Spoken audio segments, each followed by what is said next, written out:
Welcome to the workshop battle arc of SIU's Manhwa series Tower of God.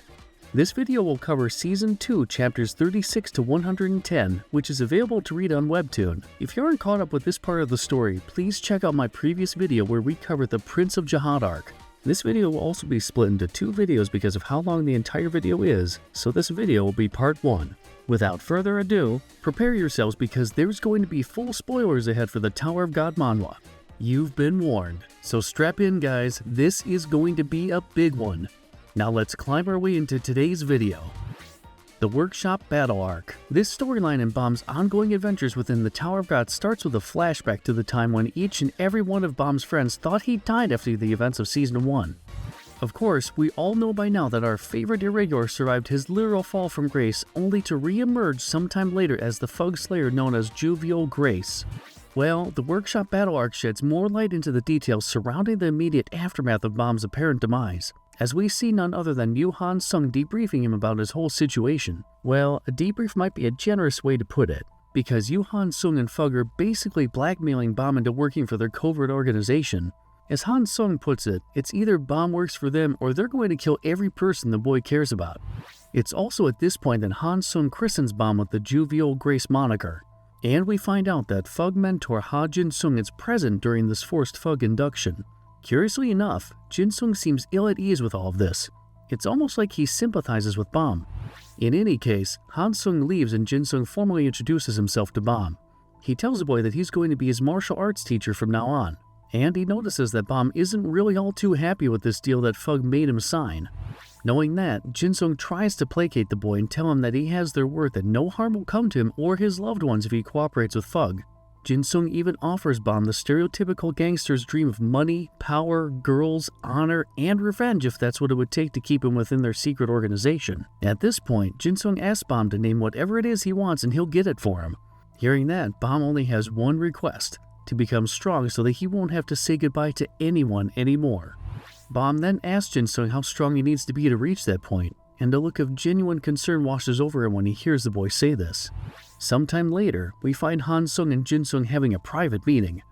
Jin Sung tells his ally that Bomb seems to be very different from other irregulars like Uruk. Even more, Jin Sung can tell that Bomb doesn't quite exhibit the behavior you'd expect from an irregular. Han Sung agrees with this sentiment too, but Jin Sung goes on to say that Bomb seems, well, all too ordinary. Still, Jin Sung brushes off the thought in the end and tells Han Sung that he'll give the boy a chance. Not long after that, we find Jin Sung and Bomb back inside the cave. The Fug leader teaches Bomb the basics of Shinsu manipulation. First, it can be used to strengthen and reinforce your own body, and second, you can manipulate your opponent's own Shinsu if you can make contact with him physically. There's a huge golem-like creature in front of Jin Sung and Bomb with a round blue device embedded in the middle of its chest. Jin Sung uses this creature as their very own test dummy, as he explains how to use your opponent's Shinsu against them. It's a technique called close contact manipulation. Specifically, Jin Sung shows Bomb a variation of this ability called the piercing technique, and it basically involves touching your opponent to transfer a shock of Shinsu into their bodies, which would then cause it to vibrate and explode. Jin Sung shows Bomb how to do it too, as he places his palm on the creature and, without applying any physical force, blows it to bits using the piercing technique. Only the little round metallic device is left in the wake of Jin Sung's demonstration. However, the Fug mentor instructs Bomb that the piercing technique has its drawbacks in spite of it being a devastating weapon. For one, it's risky. You have to get super close to your opponent to do it, which means you'll have to leave yourself open while you get in close contact with them. Second, according to Jin Sung, it's a dangerous technique that requires years to master. Bomb hears this and tells his new master that it's fine. He's willing to work on it for as long as he needs to, if it means no one else has to get hurt. And at that moment, Jin Sung continues his lesson by giving Bomb a first-hand taste of the piercing technique, which leaves him writhing in pain on the ground. After their lessons, Jin Sung visits Han Sung once again and tells him that it's been a while since he felt creeped out about attacking someone. Hearing this makes Han Sung wonder why his friend feels that way, especially considering that Jin Sung is known for exterminating his own family because of a girl. To that, Jin Sung simply says that what he did to the Ha clan was different. He was much angrier back then, and anger dulls a man's senses. To that end, Jin Sung can't help but feel that he can feel the same killer instinct in him rising for some reason now that he's teaching Bomb. Jin Sung recalls the day when he destroyed the Ha family, as he held a dying woman in his arms. All the while, he tells Han Sung that he thought he had left all that in the past, But, as before, Jinsung brushes away the thought and instead asks Han-sung if he really believes Bomb can really help Fug achieve its goals. Jinsung makes it known that he is not entirely confident with the boy's abilities. He knows that Bomb is an irregular, and that his kind are the only ones who can defeat the likes of Jihad. Still, Jinsung thinks Bomb's meant for something different. Meanwhile, Hwaryun pays the injured Bomb a visit in this cave.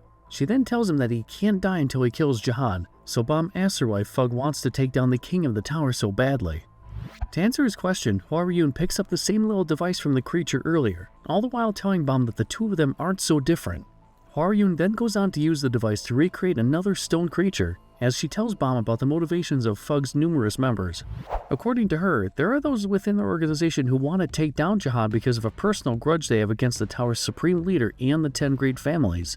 For others, it's envy and hate that drives them. But then, Hwaryun goes on to tell Bomb that there's a third kind of Fug member, those who genuinely want to change the tower. According to her, these same people believe that slayers are gods who will make their dreams come true. She then turns to Bomb and sincerely tells him that he must be the one who kills those who no one else can kill. And to drive her point home, Hwaryun literally calls Bomb her god before leaving him with the newly formed stone creature. Now, while all this is happening, Jinsung is making his way back to Bomb.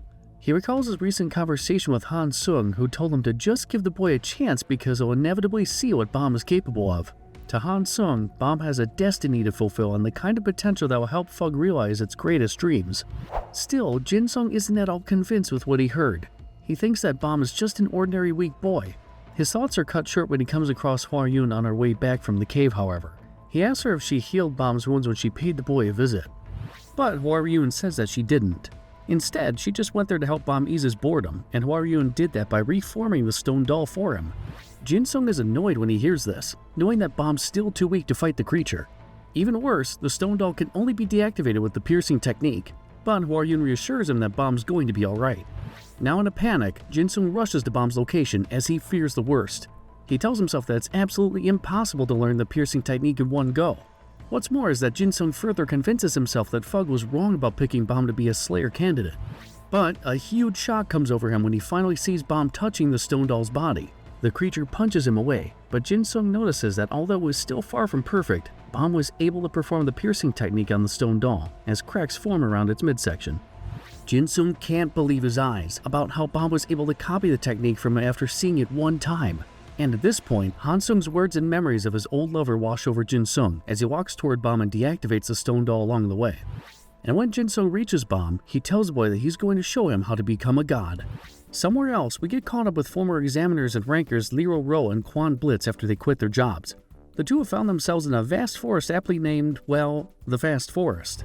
We discover that Ro is searching for a place called Wohaik Song, but they seem lost right now. In fact, Quants is freaking out and blaming his partner for their current predicament, but Ro reminds him that he didn't want Quants to go with him anyway. Still, Ro thinks to himself that Quants has a point. They've had a long, hard journey to get where they are now, 6 years to be exact. To make matters worse, Ro notices that they haven't encountered a single person in this forest. He already tried using his lighthouse to scan the area, but nothing has shown up so far. Suddenly, Quants calls to him when the red-haired ranker sees a peculiar building in the middle of the forest. There, they see an arcade called Khun Game Center. Ro is outright puzzled when he sets his eyes on it, but Quants gets excited and decides to enter the strange establishment. The two men find that the game center's lights are all out. But strangely enough, all the arcade machines are turned on. Ro checks out one of them and sees a leaderboard that features only one username, Blueberry13. Out of nowhere, a blue-haired guy comes crawling out from behind a counter at the end of the building and introduces himself as Blueberry, the owner of the game center. Quants wonders why in the world would someone run an arcade in the middle of nowhere like this, but Blueberry tells him that he's not in it for the money. It's just that having his very own video game arcade has always been his dream. Blueberry then invites Quants to go a few rounds with him on one of the machines, and the ranker gets super hyped. All the while, Ro feels that something is extremely off about Blueberry and this whole game center he's running. It's almost like they're walking into a trap. 10 minutes pass, we find that Blueberry has absolutely and repeatedly destroyed Quants in the fighting game they're playing. In fact, Blueberry is such a beast that he's pretty much using Quants' dead character in the game as combo practice. Being the sore loser that he is, Quants starts raging and tells Blueberry to have some manners when they play, to which Blueberry tells him something along the lines of, "Get good, scrub." Well, this just infuriates Quants further, so Blueberry tells him that they can play a different game if he really wants to redeem himself. And to make things more interesting, he proposes to put some money on it. Quants agrees to the wager. But just like before, he gets absolutely torn apart in a series of games. First, Blueberry wrecks him in a football game where Quant loses 10-0. Then they try a baseball game and the results are worse. Blueberry wrecks him in a 15-0 clinic. Finally, they go head-to-head in the classic real-time strategy game StarCraft, and Quant loses 3-0. By the end of their bet, Quant has lost all his savings, and Ro just looks at him like he's an idiot for getting grifted like that. But it's not like Blueberry's a graceful winner either. He approaches Quant and tells the man to just give it up. But there's no stopping the red-headed ranker, as he tells Blueberry that he's willing to risk his own life to defeat him. Hearing this makes Blueberry grin from ear to ear, as he tells Quant that he's willing to play with him one more time. He even tells Quant that he'll give him all the money he's lost if he wins this final game that they're playing. Well, Quant gets excited and asks what kind of game they're going to play, to which Blueberry answers by telling him that it's going to be a shooter. They then go outside the game center and Blueberry shows Quant an actual fighter jet. However, Blueberry tells him that it's not a real ship, it's actually just an arcade machine shaped like one. Quant becomes easily convinced that Blueberry's not leading him on, so he hops on the ship, puts on a helmet, and starts tinkering with the buttons and levers inside. Inside the ship, Quant thinks he's playing a video game as he becomes super immersed with the experience. But the reality is that Blueberry lied to him. It's an honest-to-goodness fighter plane, and we find Ro just looking at his clueless friend from the ground. But then, Ro wonders where Blueberry went. Suddenly, a giant moon-shaped ship emerges from underground. It's Blueberry's very own Death Star.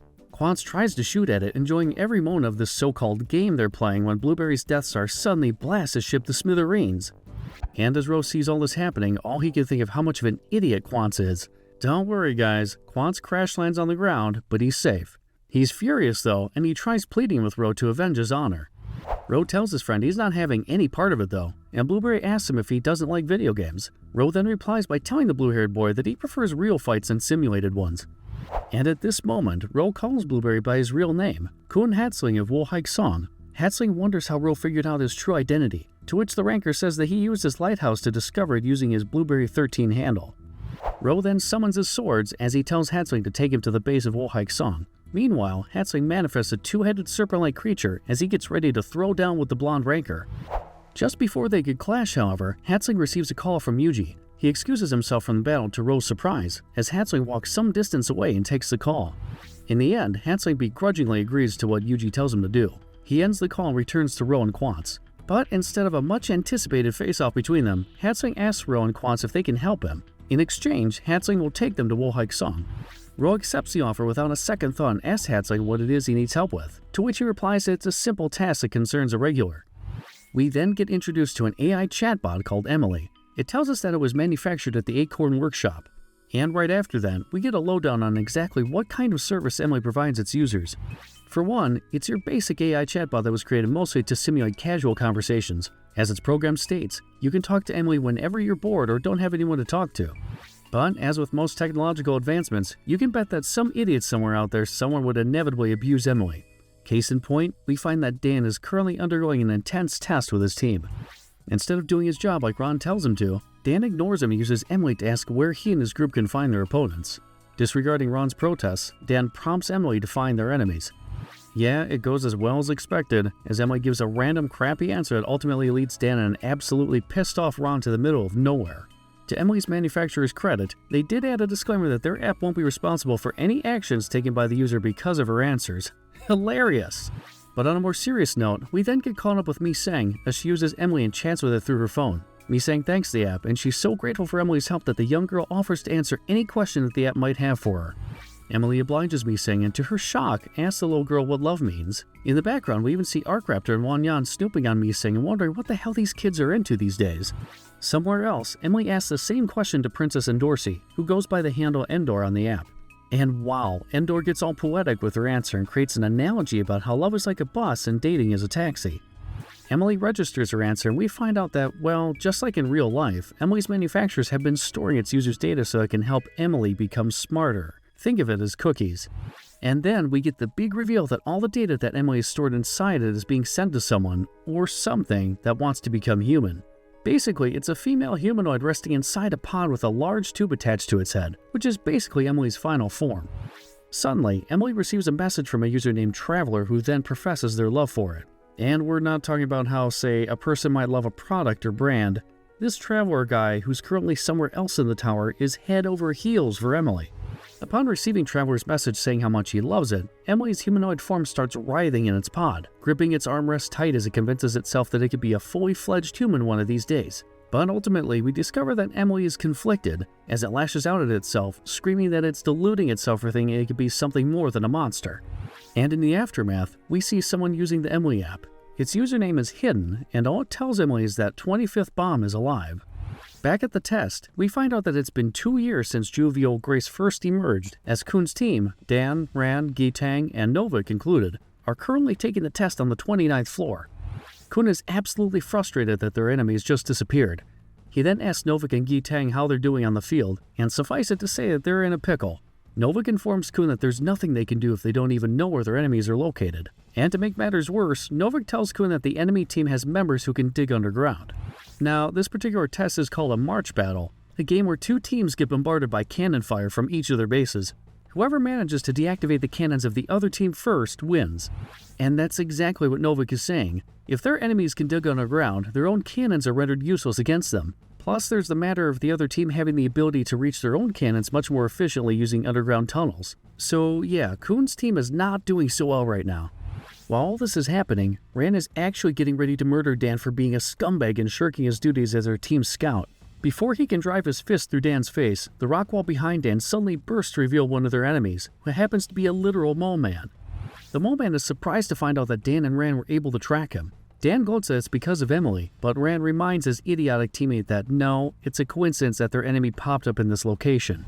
Dan and Ran prepare to beat down the mole man, but another one of its teammates emerges from the rock wall nearby and almost sticks Dan with a spear to the face. Mole Man's teammate comes out of the wall, and it's revealed to be a bald, muscly, 4-limbed weapons expert named Jeskel. Mole Man gets cocky, thinking that Dan and Ran are just a couple of pushovers, so he sicks Jeskel on them. Dan asks Ran which of the 2 he wants to fight, but he simply tells the scout that he's got this. So Dan rushes into the tunnel that the Mole Man left in his wake earlier, while Ran deals with Jeskel. Suffice it to say that Ran makes easy work of the giant weapons master. He simply dances around Jeskel's weapons before cocking his fist back, charging it up with energy, and knocking out his opponent with a single blow. The Mole Man is shocked to see that Ran has effortlessly put Jeskel in his place, but he tries his best to keep up a confident facade. The Mole Man tells Ran that it doesn't matter he beat Jeskel, because his other teammates are on their way to their cannons. Hearing that, Ran just keeps cool and in his trademark deadpan delivery, tells the Mole Man that Dan will no doubt reach the other team's cannons first. According to him, Dan might be a moron who sucks at everything, but there's one thing he's exceptionally good at: being fast. In the blink of an eye, we see Dan has already reached the other team's base. His opponents don't even see it when he swishes by and deactivates their cannons. And in the end, Khun's team passes the 29th floor's test. Afterwards, Khun meets with Dan back at their home base and chastises the scout for shirking his duties and relying on an AI chatbot to do his work for him instead. Dan tries to defend himself by telling Khun that they won the game anyway, so it all worked out. Plus, Dan has become so addled by the AI chatbot that he even endorses it to Khun, telling him that it has the ability to find anyone, even people believed to be dead for hundreds of years. But hearing this, Khun reminds his new recruit that his team isn't made up of a bunch of delusional, talentless hacks that rely on crappy algorithms to pass their tests. He then gives Dan a stern warning not to pull something like that again before sending him away.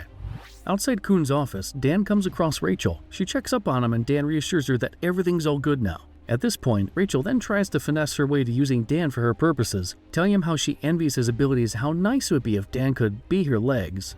Dan does a double take when he hears this, but Rachel brushes off the subject and excuses herself. Still, we know that Rachel has started to dig her hooks into him at this moment.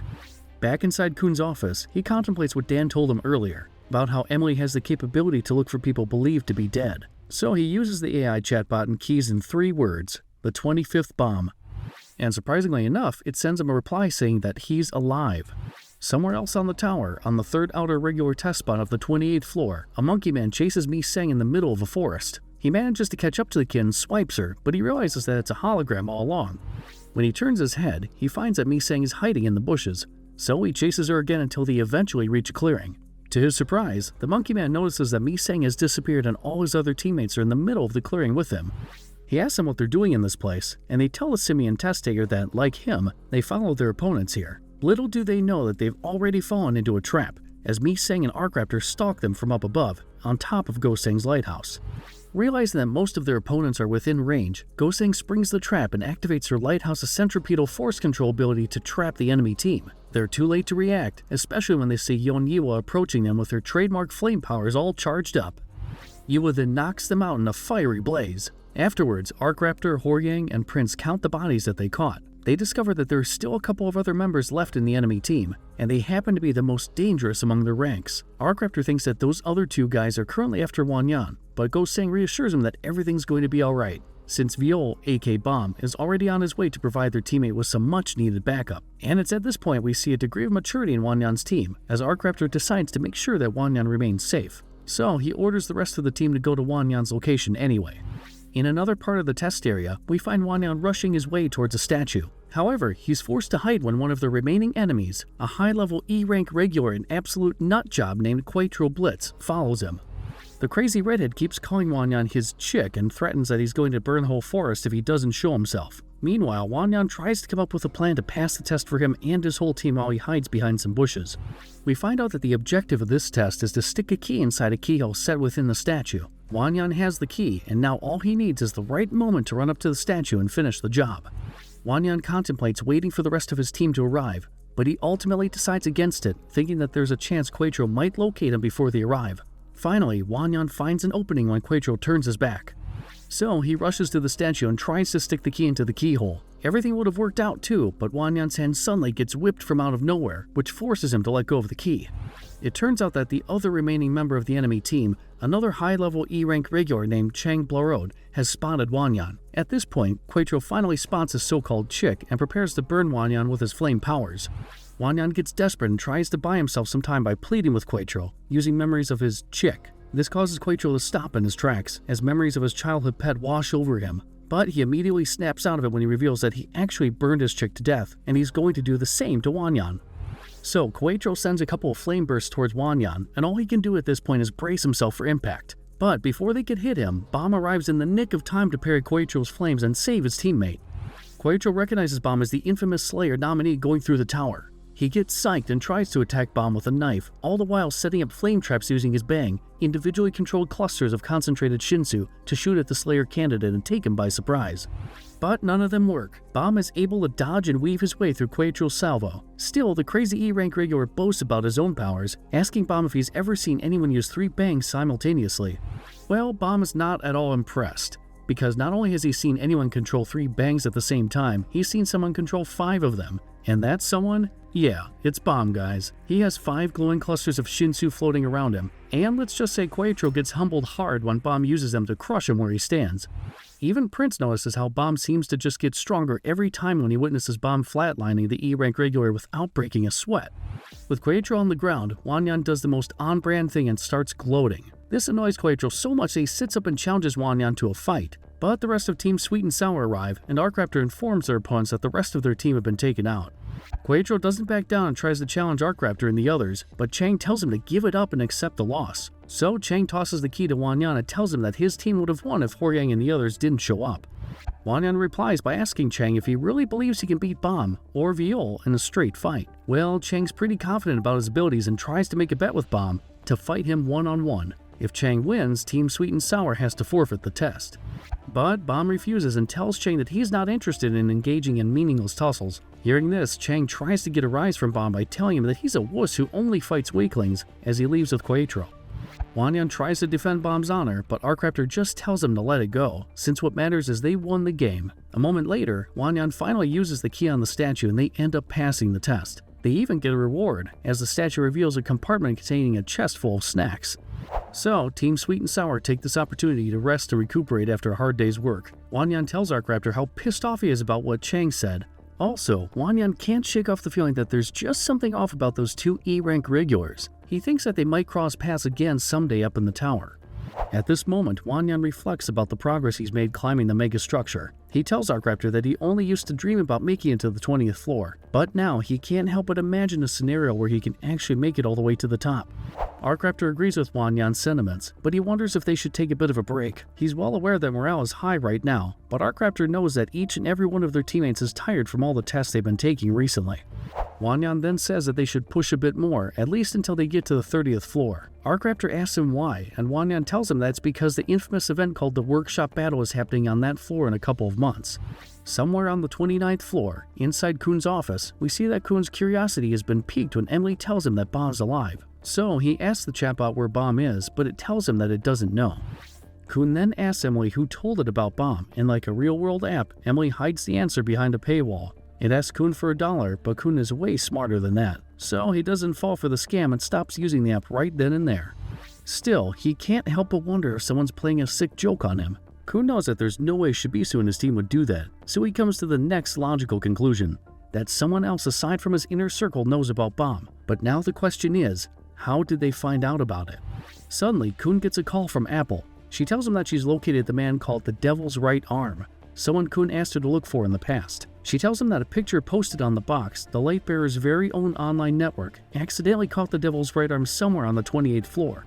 At the same time, we go back to Team Sweet and Sour to witness that Goseng is looking at the same picture. She shows it to the rest of the team and Goseng notices how the man in the picture looks similar to Horyang. When Horyang himself takes a gander at the photo, however, he instantly recognizes who it is. He calls the man in the picture by the name Kasano Benyamino and informs everyone that he is the fabled Devil's Right Arm. Back at Khun's place, Apple asks him what to do now that she's located her target. And to that, Khun tells her to go and catch the man. Sometime later, inside Team Sweet and Sour's apartment on the 28th floor's residential district, Horyang comes clean about his whole past. He tells Goseng and everyone else that Kasano is, as he mentioned earlier, the Devil's Right Arm. Hearing this makes Hwaryun wonder if Horyang lied about being the Devil's Right Arm before, since they heard the big guy refer to himself as such. And we hope you guys are ready for this, because what Horyang is about to tell us is one of the most heartbreaking stories you'd find in the Tower of God series so far. Horyang's story begins in a place called Middle Area where it's illegal for people to reproduce without permission. Now, Horyang's parents belong to that group of dissidents. In this place, non-sanctioned babies are either left to die or sold off. So upon giving birth to him, his parents basically decided to cut their losses and sell him to the workshop. Hearing this shocks everyone in the room.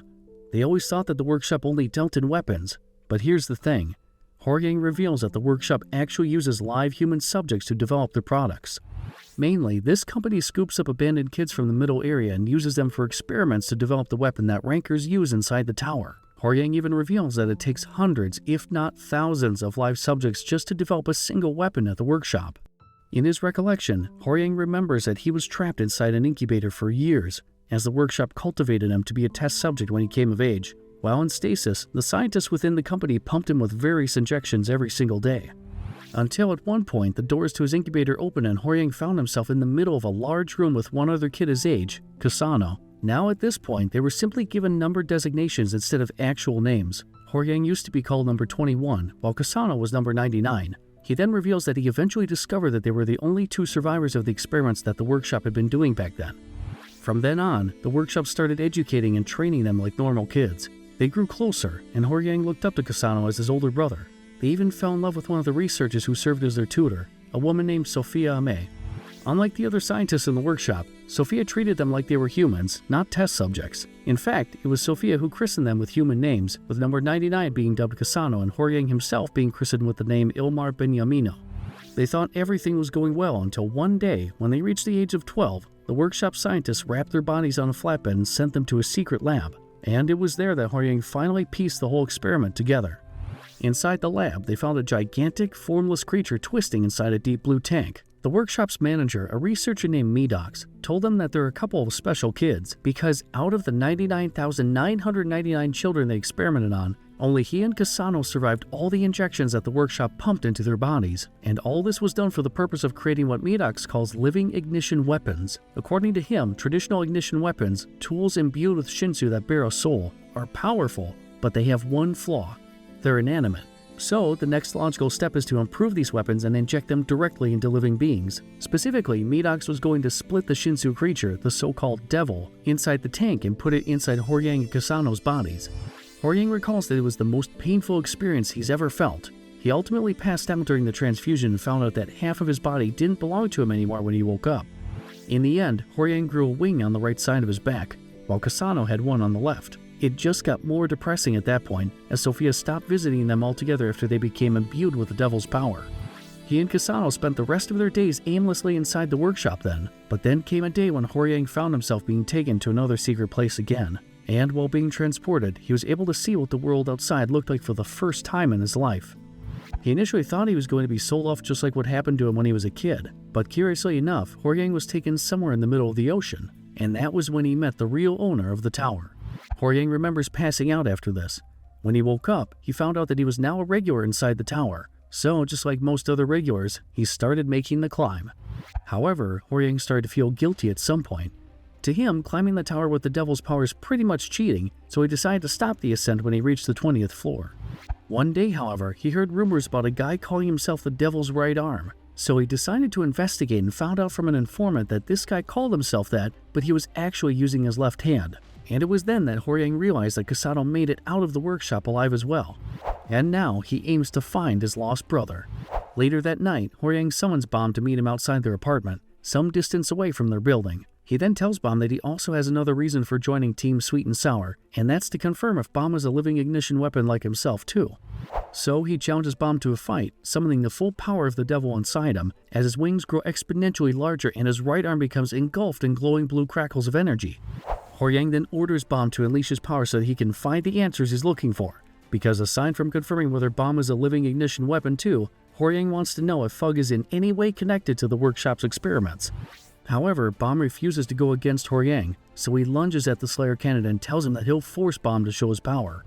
Horyang tries to hit Bomb with a supercharged right straight, but he just ducks under it. The devil's right arm then tries to hit him with a hammer fist, but he misses the mark again. At this point, Horyang becomes so frustrated that he reveals his motives to Bomb. He's actually looking for revenge against anyone involved in the experiments for sacrificing all those thousands of kids. Still, Bomb refuses to fight. He even lets Horyang get a clean shot, but he ultimately refuses to hit Bomb and punches the wall behind him instead. Then he asks Bomb about what he knows about these experiments again, almost to the point of begging. Bomb notices that Horyang has finally calmed down, so he starts speaking. He recalls the time when Jinsung told him how he can help Bomb become a god. At the time, his mentor told him that he could only imbue Bomb with a small part of its power. The next thing Bomb knew, he was submerged in water and he saw a bright red light in the middle of the darkness. He tells Horyang that he felt a great pain at the time and ultimately passed out. When Bomb woke up, he felt that same presence inside of him. He tried asking Fug's members about it, but they wouldn't give him an answer. All he knows are the few things he was able to surmise throughout the experience. For one, Fug secretly hid this presence on the ground floor of the test area. They made a huge tank to contain it, and the water within this tank is special, since it has the power to make Shinhu, divine sea fish, huge, and it can enhance a person's ability to control Shinsu. Bomb admits to Horyang that he did start to think that they were the same when he heard his story earlier. Still, this is all Bomb knows. As he relays it to his teammate, he doesn't even know how to wake the power inside him at will, much less whether what happened to him is related to the workshop's experiment. Bomb then apologizes to Horyang, all the while telling him that he never wanted this kind of power. All Bomb wants is to reunite with his loved ones. At this point, Horyang loses every bit of aggression in him and apologizes for his behavior. He just wanted to know for sure whether Bomb knew anything about the experiments, but he knows in his heart that the boy is not the type of person who would sacrifice others for power. Horyang then decides to leave the team in order to pursue Kasano. He plans on doing this alone, knowing that this could be a one-way trip, which is all the more reason not to get his teammates involved. Bomb tries to plead with him and tells Horyang that Kasano's picture might be a trap. Horyang tells him that he knows that, and it's all the more reason to not let Go-Seng and the others get involved with this matter. And at this point, Horyang admits that he's started to treat Bomb and the rest of Team Sweet and Sour as his family. Unlike the other teams he's joined before, Bomb and the others treated him like he was an actual human being, and he's grown to love each and every one of them. So Horyang hops on his floating ship and rides off into the distance, on his way to meet his long-lost brother. Meanwhile, Khun, Ran, and Novik arrive in the middle of a desert on the 28th floor. There's a towering structure shaped like a human hand reaching for the sky in the distance, as Khun and his team make their way to catch the so-called Devil's Right Arm. Unknown to them, Kasano has already spotted Khun and his boys from his perch, watching as they make their approach. Back at Team Sweet and Sour, Bomb comes back to their apartment. Go-Seng asks him where Horyang is, and all Bomb can say is that he's going to be coming home late tonight. While this is happening, we discover that Horyang has arrived at the 28th floor's tent village, a settlement in the shadow of the gigantic hand-shaped structure that Khun and his team are about to climb. Horyang then visits one of the tents in the village, one that belongs to a light bearer named Shia. He shows her a picture of Kasano and asks the girl if she knows who he is. Shia informs him that she does, and Horyang anxiously asks her where he can find Kasano at this moment.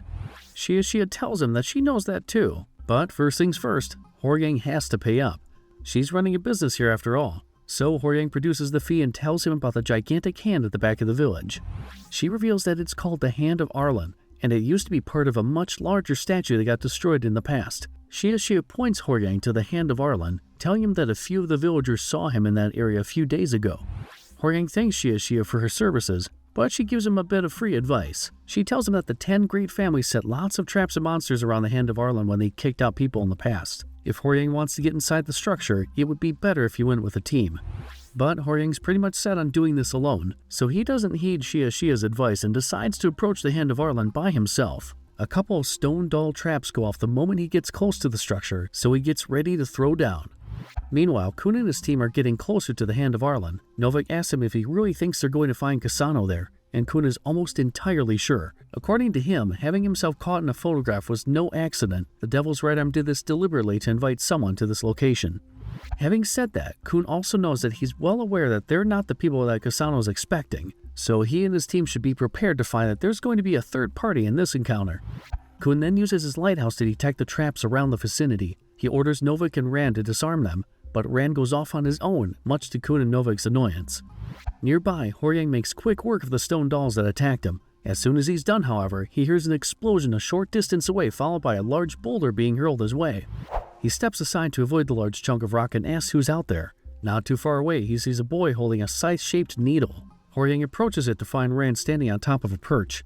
When the boy spots him, Rand asks Horyang if he's the Devil's Right Arm.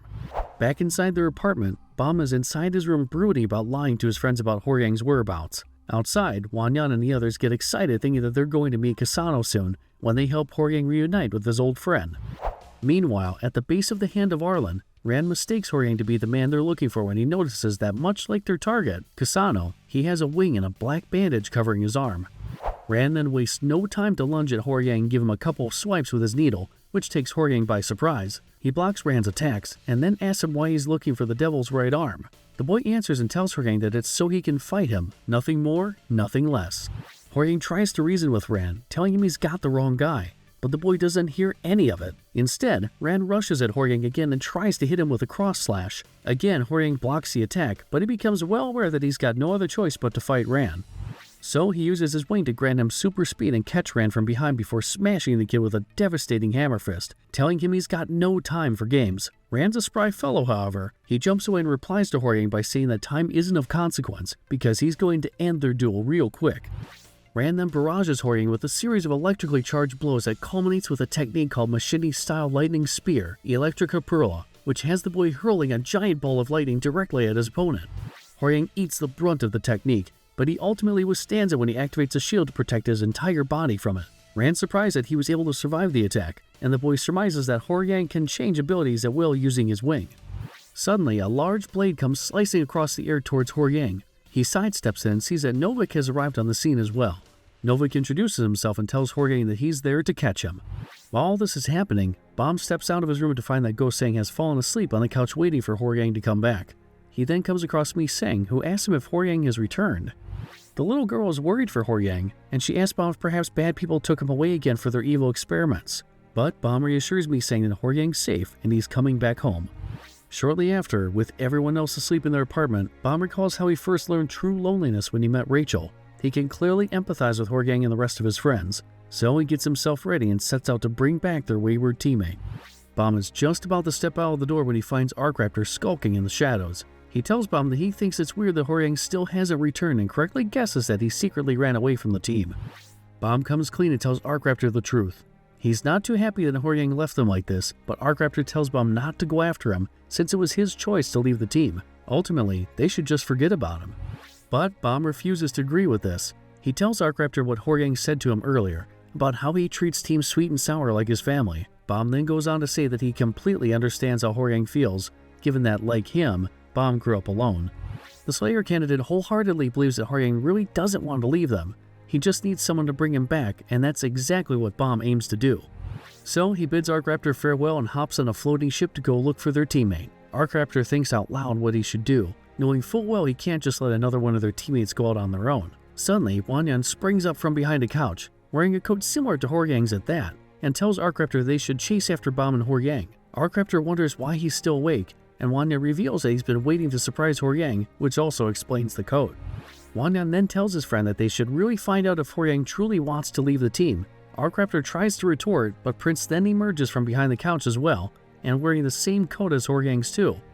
Like Hwaryun, he was waiting to surprise Horyang when he returned, but now that he's heard the whole story, Prince is completely down with Hwaryun's idea to chase after their runaway teammates. Hearing this, Arkraptor tells him that they can't even if they wanted to, because Bomb already took the last floating ship in their garage. But someone jumps out of the shadows again while wearing a Horyang-style coat. This time it's Yiwa, who reveals that she's made it a habit to sleep only when she's sure that Bomb's gone to bed, since she's keeping an eye on him. But more to the point, Yiwa is up to speed with the current team crisis going on, so she tells everyone that she can easily procure a floating ship from her family. Because remember guys, Yiwa is a member of the Yon clan, one of the 10 great families in the tower, a fact that Hwaryun and the rest of her team usually forgets. Back in the desert, Khun experiences a setback when he notices that his lighthouse has already been broken. To make matters even more difficult, the rest of his team each had their excuses for not coming to this mission, with only Novik and Rand picking up the slack. In any case, Khun reluctantly decides to send the remaining lighthouses toward the target. Unknown to him, there's an observer keeping an eye on Khun some distance away. While this is happening, Novik and Rand prepare to double-team Horyang. Horyang knows there's no point in trying to reason with these guys, since they wouldn't listen. So he prepares for another tussle with them, although Horyang is well aware he might be backing himself into a corner if he uses his right arm twice in one day. Suddenly, he hears Kasano's voice calling him by his first true name, Ilmar. He turns around to see that Kasano is speaking to him through his observer, and he leads Horyang into the hand of Arlen's entrance. Horyang does as he's told and retreats from the fight, but Rand and Novik chase after him. Novik notices that Horyang has gotten deeper into the structure, so he warns Rand that they might be running into a trap, but the silver-haired boy doesn't listen and rushes headlong into the hand of Arlen. Inside, Horyang notices that he's reached a dead end. He tries to call for Kasano, but Rand tries to sucker punch him with a slash of his needle. Horyang blocks the attack and sees that his two opponents have caught up to him. Novik and Rand tell him to stop running and fight them when a voice from somewhere inside the room tells him that Horyang is not the devil they're looking for. From the shadows, on top of a statue embedded in the wall, a figure lined with glowing blue energy tells Rand and Novik that he's the real devil's right arm. Outside the structure, Khun receives a message that tells him something truly concerning, that he's been caught in a trap. Not a second passes when a projectile shoots toward Khun. He turns around and barely dodges it. The projectile hits the ground, but it suddenly opens up and shoots a follow-up laser that hits Khun right in the gut and knocks him out. Meanwhile, Bob pays Shia's tent a visit to ask where he can find Horyang. The Lightbearer tells him that his friend went to the hand of Arlen.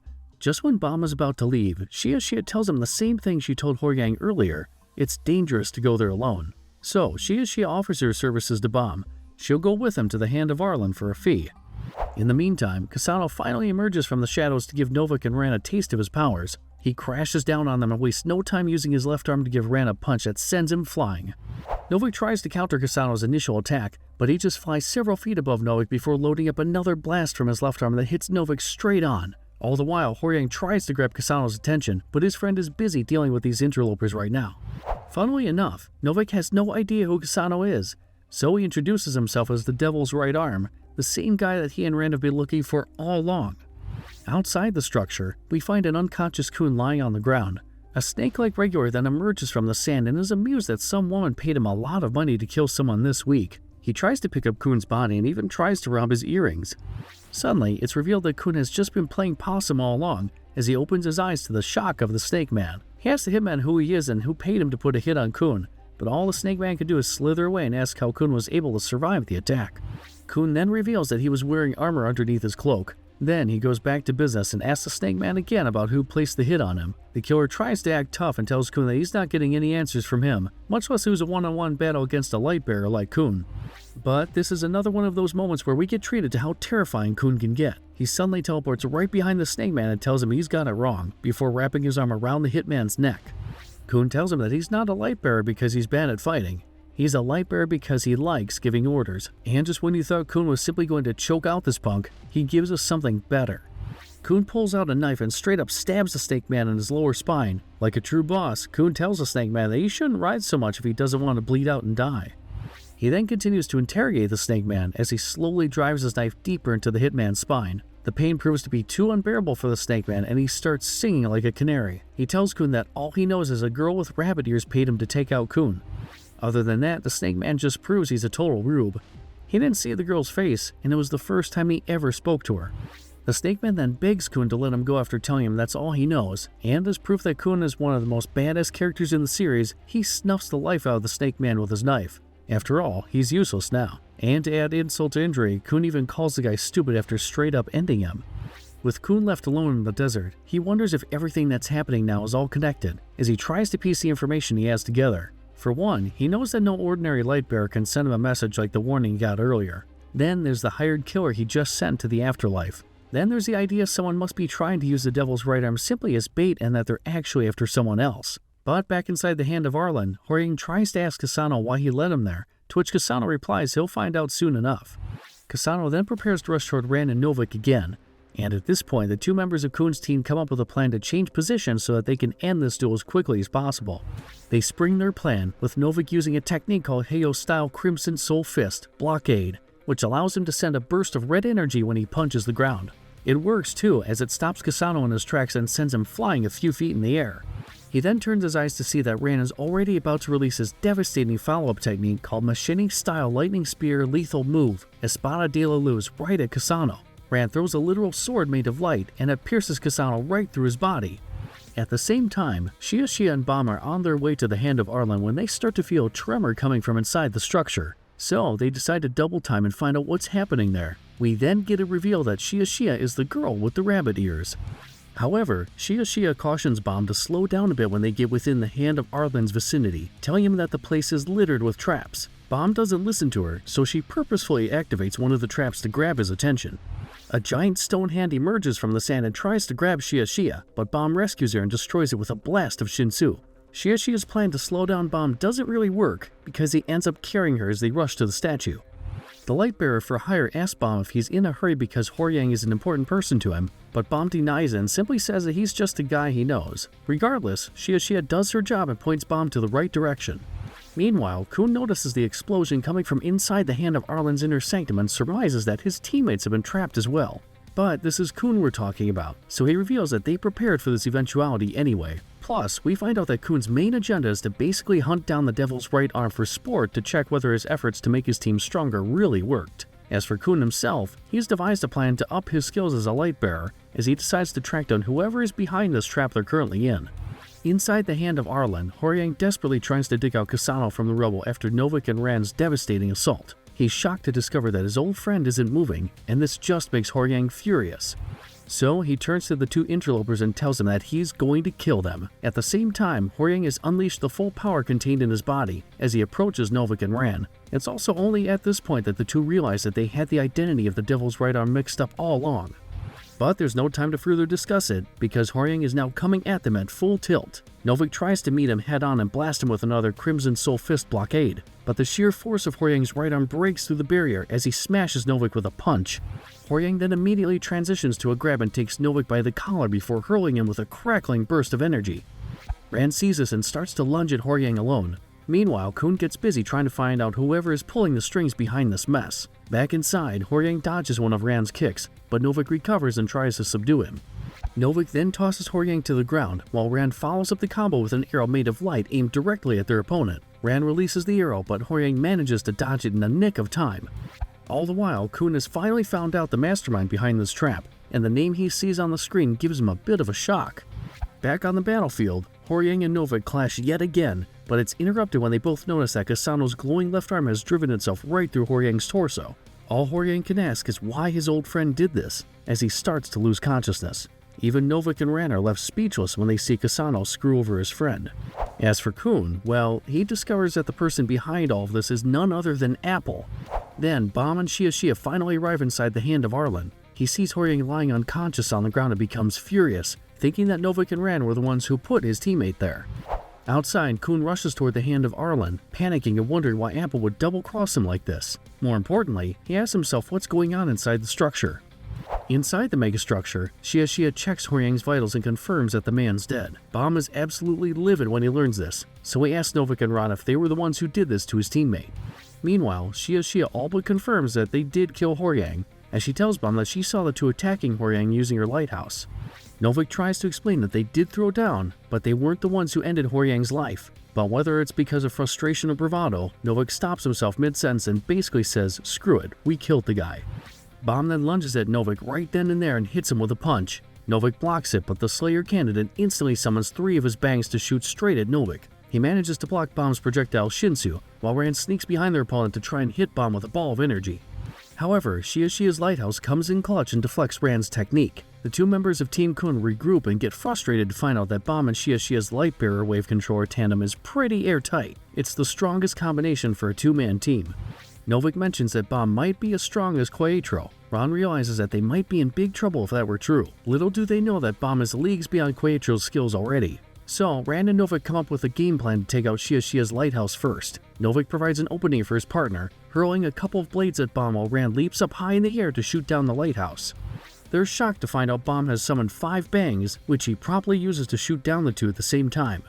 Novik recovers and can't believe what they're seeing.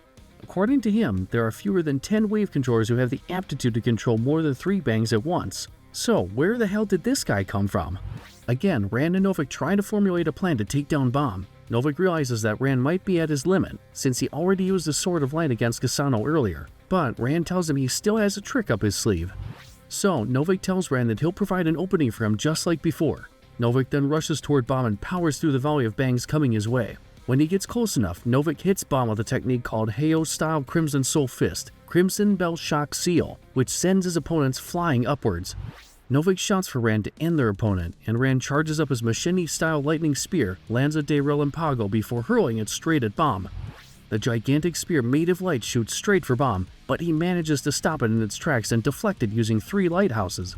Bomb then lands on the ground and cocks up all 5 of his bangs. Novik and Rand are too late to react when Bomb shoots him with pure, uncut Shinsu at full force, which causes a loud explosion inside the sanctum. The dust settles, and the 2 Team Khun members accept their defeat at the hands of this newcomer. Meanwhile, Bomb slowly approaches and asks them why they snuffed out Horyang.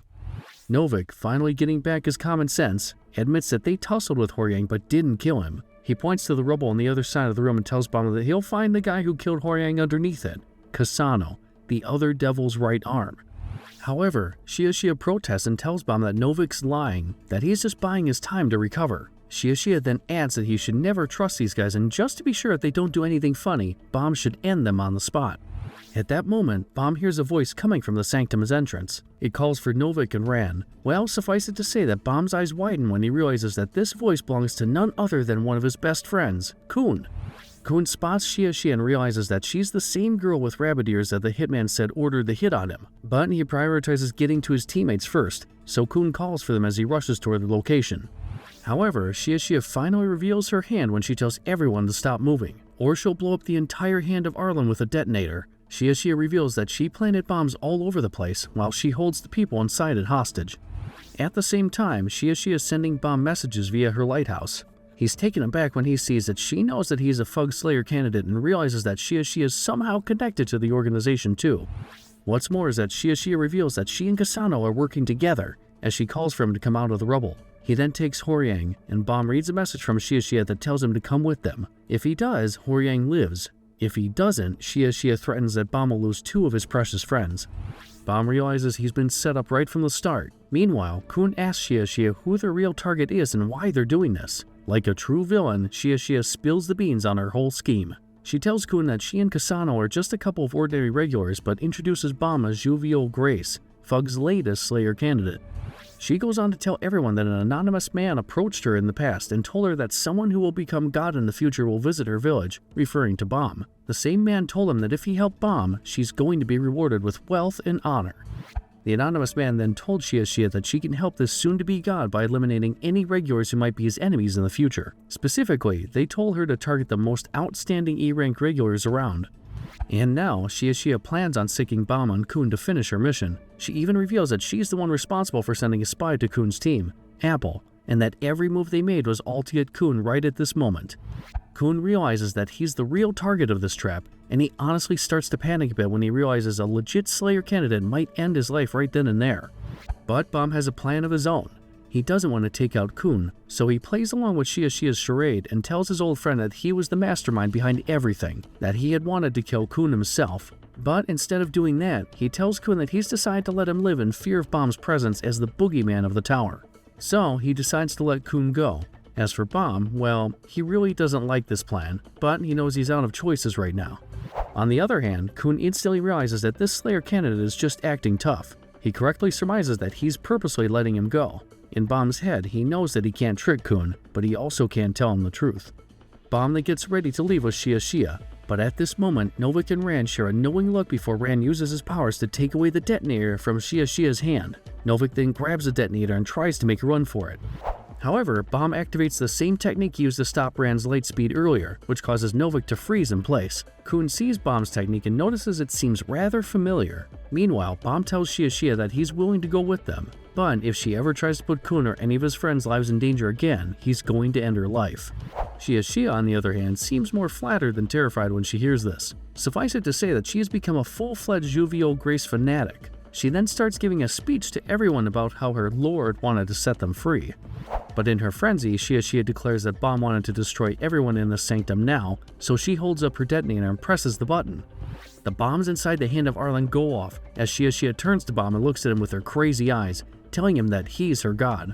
The explosion causes the inner sanctum to crumble, while Shia looks more deranged as ever when she declares that today marks the birth of a new god, a new Fug Slayer candidate. Bomb directly calls for Khun's name in his panic to save his friend, and all Khun can wonder is if the man known as Jovial Grace is truly his best friend, Bomb.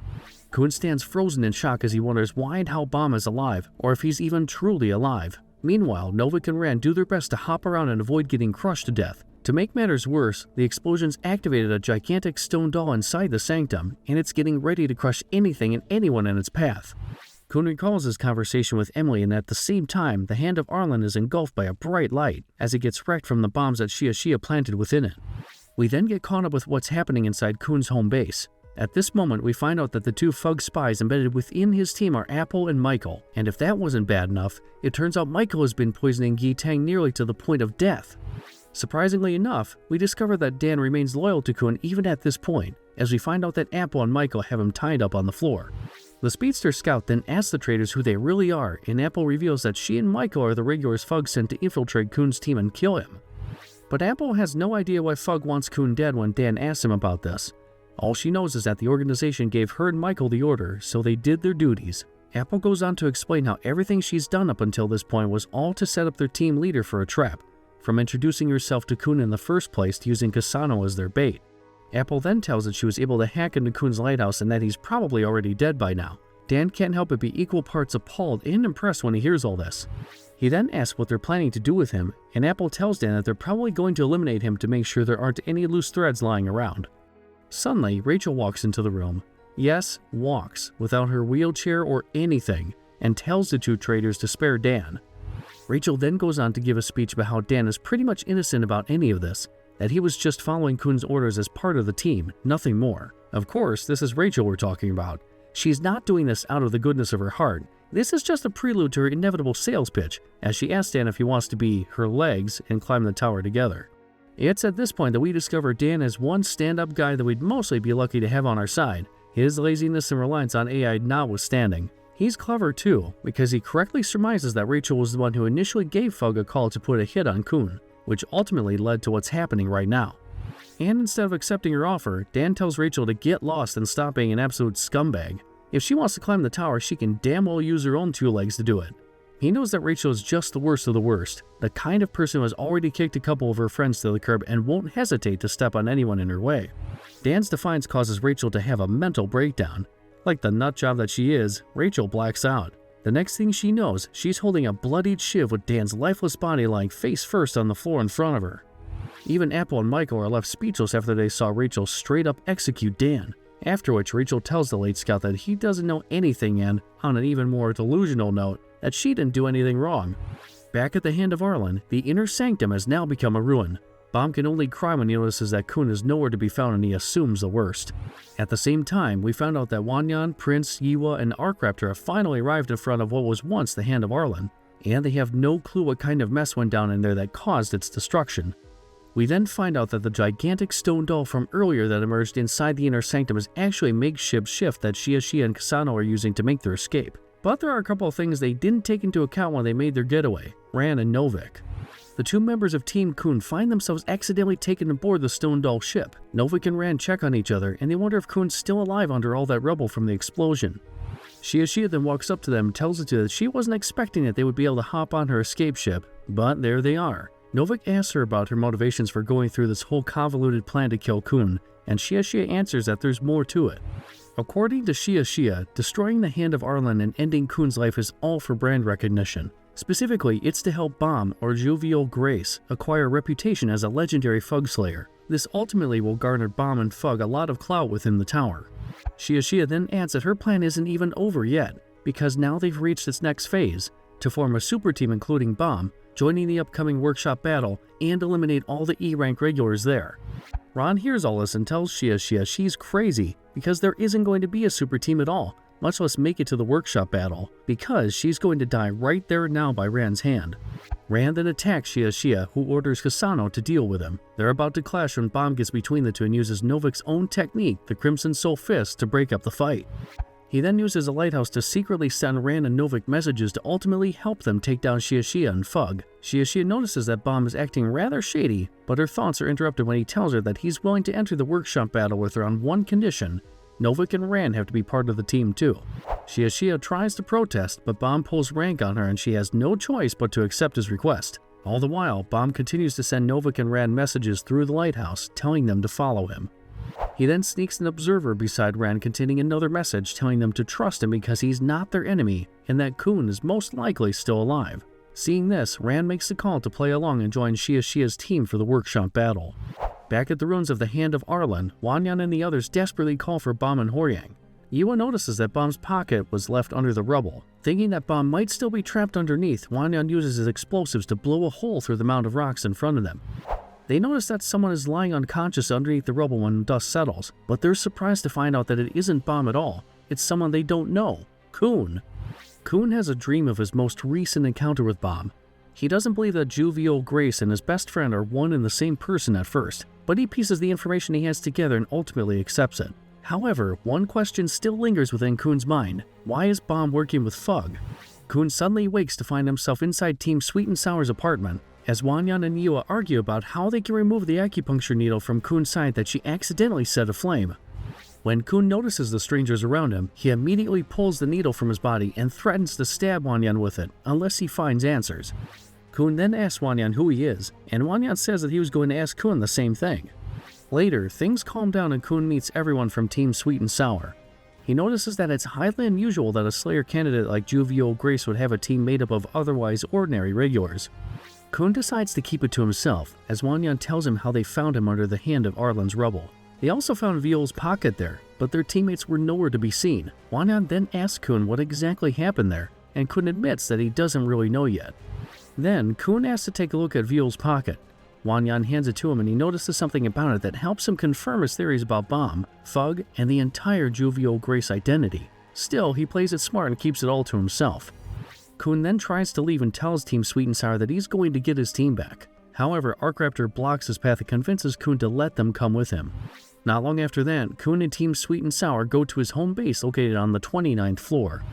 Hwaryun, Prince, and Arkraptor decide to check out Khun's bunker. On their way inside, Arkraptor tells Khun that he did his research on him. He knows that his real identity is Khun Aguero Agnes and that he comes from one of the 10 great families. But Arkraptor makes one mistake with his assumptions as he thinks that Khun is an enemy of Viol. Khun realizes what Arkraptor is trying to get at, so he reassures the man that both Viol and Horyang are safe, since he saw them escape the explosion. Adding to that, Khun tells Arkraptor that it's them who have to worry right now, because they're not sure what they're going to find inside the bunker. There, Khun calls for his teammates, but no one answers. Hwaryun checks one of the rooms and calls for his companions when he sees the body of Gi Tang and Dan inside. And oh man, it looks like a crime scene there. Someone even used Dan's blood to paint the initials Fug on the wall before they left. Khun checks on his teammates and discovers that Gi Tang has succumbed to the poison that Michael continually dosed him with. But Dan is fortunately still breathing. Hwaryun and the others rush in to rescue Dan and get him to a hospital. And Khun notices something about Dan that gives him a clue about who did this to him. As Arkraptor and Hwaryun carry the unconscious scout away, Khun spots that someone repeatedly stabbed his legs to make sure he can't use his abilities again. Khun confirms only a psychopath like Rachel can do something like that. Not long after, we find that Dan is recovering at the hospital. Hwaryun tries to tell Khun that Viol has nothing to do with this, but Khun cuts him off and tells him that he knows that as well. He then mentions one name after that: Rachel. Knowing that this is something very personal, Khun decides to change the subject and tells the others that he's going to go out for some fresh air. He then goes to the hospital's rooftop to analyze everything that's been happening. He holds up Veol's pocket and Khun confirms without a doubt that it's the same one Bomb got from Princess Yuri Jihad all those years ago. He then connects the dots between Bomb being irregular and what Fug wants with him. Khun is almost certain that the organization is using Bomb to take down Jihad and the 10 great families, but he's not entirely convinced about this theory just yet. Suddenly, Khun hears someone tell him that Veol Grace and the 25th Bomb are one and the same person. He turns around to see that it's none other than Hwaryun, who greets Khun with a friendly smile. Somewhere else, Team Shibusu is watching a news report about the destruction of the Hand of Arlen. According to the report, the Fug Slayer candidate responsible for this catastrophe even left a message in the aftermath of the statue's destruction, one that says it was a sacrifice for the birth of the new Slayer, Veol Grace. All the while, Shibusu and his team intently listen as the reporters mention that the message Veol left is meant for regulars participating in the workshop battle. Somewhere not too far away, Perikyo rushes toward Rak and tells him that Khun is dead. Rak doesn't believe it, so he decides to walk away. Perikyo asks him where he's going and Rak tells him that he's going to search for the sneaky turtle, Khun. Perikyo protests and asks Rak if he's planning to go to the land of the dead to do that, to which the spearman replies by telling Perikyo to just shut up and follow him. Sometime later, we discover that Horyang has made a full recovery from the grievous injury Kasano gave him. He wakes up inside a cell within a secret Fug base and wonders if he's even still alive. The doors to his cell opens and Kasano enters. Horyang grabs his old friend by the collar and demands answers for why he betrayed him. But Horyang immediately calms down when Kasano tells him to come to the workshop with him because they're going to find their old flame Sophia there. In another cell, Novik and Ran notice that a couple of other Fug members have arrived. They wonder who they are, and Novik guesses they're probably a couple more members that Fug sent to join Shia's workshop battle team. Back at the hospital, Khun recognizes Hwaryun and asks how she's able to meet him here in spite of the fact that she failed on the test floor. She then tells him that it's because she is a guide who has the ability to go anywhere. Plus, she only took that test all those years ago as part of her job and reveals that she's currently helping Fug. Khun hears the organization's name and asks if Hwaryun was the one who planned all this, and she comes clean. She tells Khun that Fug ordered her to secure the 25th bomb back then so that they can use him as a slayer. Hwaryun even admits to setting everything up to make everyone else believe that Bomb died during the test. Now, few things can rile up Khun, but this is one of them. Just hearing what Hwaryun did to his best friend makes him lunge at the girl to try and give her an overhand right. But Hwaryun blocks his punch with her staff, leaving only Khun with a bloodied fist as he demands to know where Shia and the other Fug agents took his best friend. Hwaryun tells the truth and informs Khun that she doesn't know. She goes on to explain that the existence of Veol Grace has caused a rift within Fug, with a few of its elders and slayers banding together to make sure that they have full control of this new slayer candidate. Hwaryun tells him that she's not a part of that cabal, and the reason she visited Khun was to ask him for a favor, to win the workshop battle with Veol's teammates. She explains that Fug's higher-ups are basically playing a game with Bomb. Most of them believe that their slayer candidate should be with Fug's sanctioned teammates, while some, such as Hwaryun and Jin Sung, think that Bomb should have the freedom to climb the tower with Team Sweet and Sour. Now, the reason Hwaryun is asking Khun to win the workshop battle with Hwaryun and the others is because it turns out the Fug's opposing parties made this wager where whichever team wins the competition will have the right to be Bomb's permanent teammates. On one hand, there's Team Sweet and Sour, which Bomb basically chose to be a part of willingly. On the other hand, the elders and slayers in the organization who are against this very much prefer that Bomb works with a team that they prescribed. Hwaryun even implies that Jin Sung is the only reason that this bet is happening, because if not for him, the rest of Fug would have probably gone with their plan to pretty much put Bomb on a short leash. But since nearly all the other slayers and elders are afraid of Jin Sung, they have no other choice but to take this wager. Khun refuses Hwaryun's request at first, but she makes him realize that he's in a pinch too. For one, he just lost his whole team. For another, Fug is trying to hunt him down. So what else is he going to do? Khun understands this, but Hwaryun arrives on the rooftop to tell him that Dan has regained consciousness before he can answer Hwaryun. Shortly after that, Khun tells Dan what Rachel did to him, that he wouldn't be able to run as fast as before. He then apologizes to the scout for bringing this tragedy on him. However, Dan isn't at all depressed about this. In fact, he remains defiant as he asks Khun to take him to the workshop battle as a way to shove it in Rachel's face that he's not going to live in misery even without his abilities. Dan knows that Rachel is such a monster that she intently left him alive to torture himself with the fact that he can't be a speedster anymore. But Dan is one stand-up guy. He even admits to Khun that he didn't remain loyal to him because he liked him. He did it as a way to atone for his past mistakes. You see, Dan reveals that his old team got eliminated when they took one of the tower's tests. The only reason Dan survived back then was because he ran away from his teammates. However, this gave him a bad case of survivor's guilt, and now he's trying to make up for it by fighting with all his might, regardless of whatever is in front of him. Khun is touched by Dan's words, and shortly after, he tells Hwaryun that he's accepting her offer to team up with Hwaryun and the others for the workshop battle. Khun then reveals to Team Sweet and Sour that he used to be Bomb's teammate.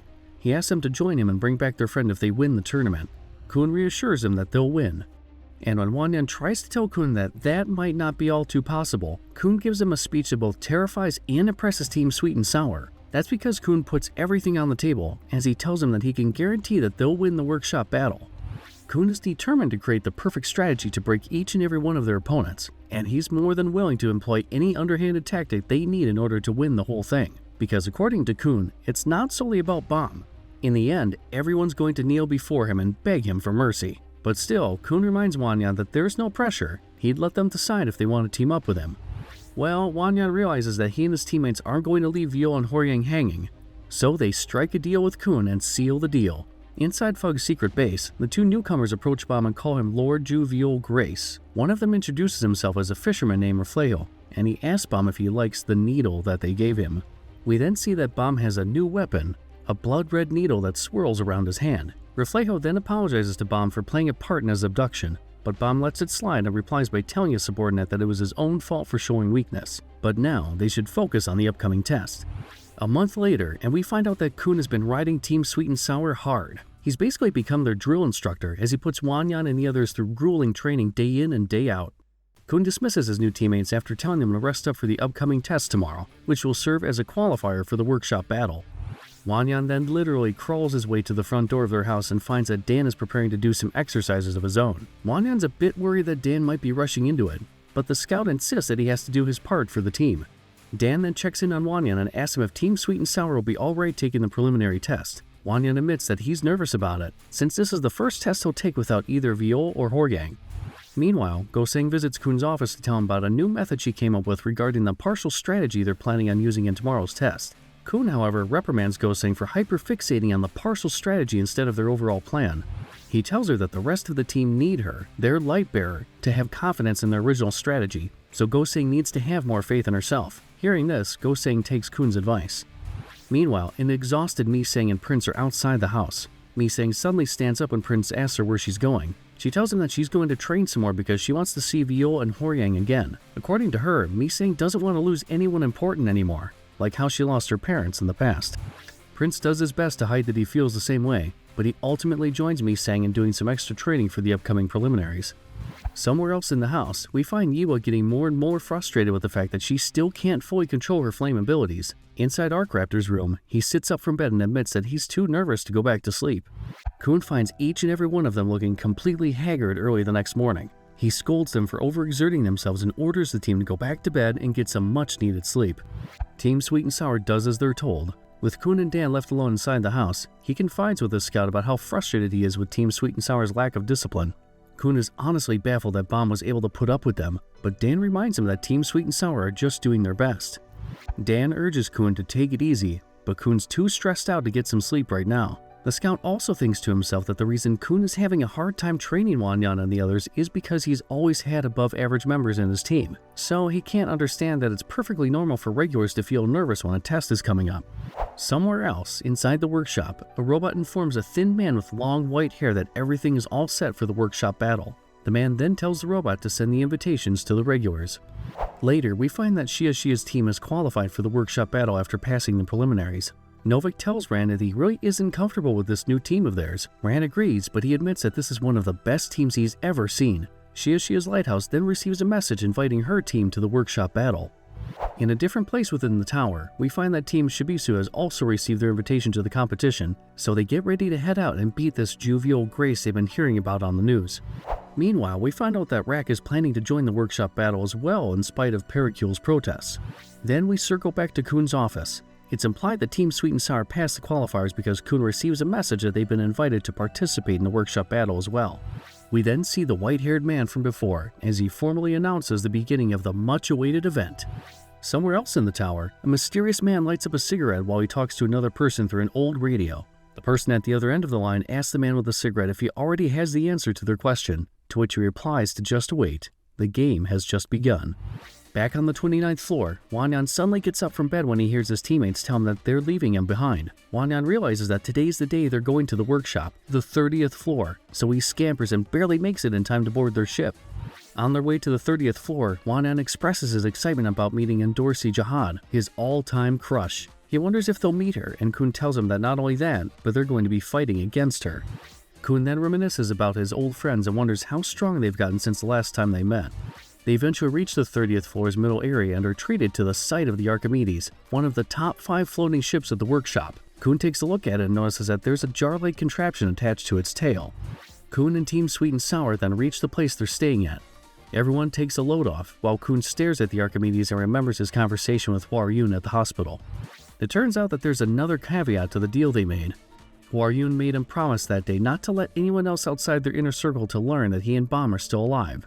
If word gets out about any of this, they'll automatically lose the bet against Fug's higher-ups. She stressed that under no circumstances should people find out that Bomb and Jovial Grace are the same person too, because that would open up a whole can of worms inside the tower. Back in the present, Khun wonders if his old friends are sad to find about his death. Well, we immediately get our answer. They're not. Because for one, Shibusu and the rest of his team haven't even heard of the news about Khun's death. Instead, each and every one of them is busy preparing for the workshop battle. Shibusu marvels at the Archimedes while aboard their ship, while Hats trains with his sword. Curiously enough, Endorsi wonders if they'd really meet Jovial Grace somewhere around the 30th floor. While all this is happening, we find out that Bomb has settled in with his team at their own accommodations on the 30th floor. Novik and Ran approach Bomb to tell Reflejo to take out the surveillance straps he put on their ankle. Bomb agrees and tells the Fug member that he'll take responsibility if Novik or Ran cause any trouble. Reflejo does as he's told, and as soon as the cuffs come off, Novik can't help but taunt Reflejo. Novik steps up to the Fug fisherman, gearing up for a fight, but he suddenly feels a dark presence beside him when he does this. So he backs off. Reflejo leaves after warning Ran and Novik to behave themselves. And with only the two of them and Bomb alone in the yard, Novik asks the Slayer candidate why he's being so nice to them. Bomb tells him it's because they're Khun's friends. When Novik tries to pry further into it, Bomb tells him that he can't reveal anything other than that, but they should trust him. Afterwards, Novik and Ran find themselves alone. He asks his blue-haired friend if they should just make a run for it, but Ran just remains quiet.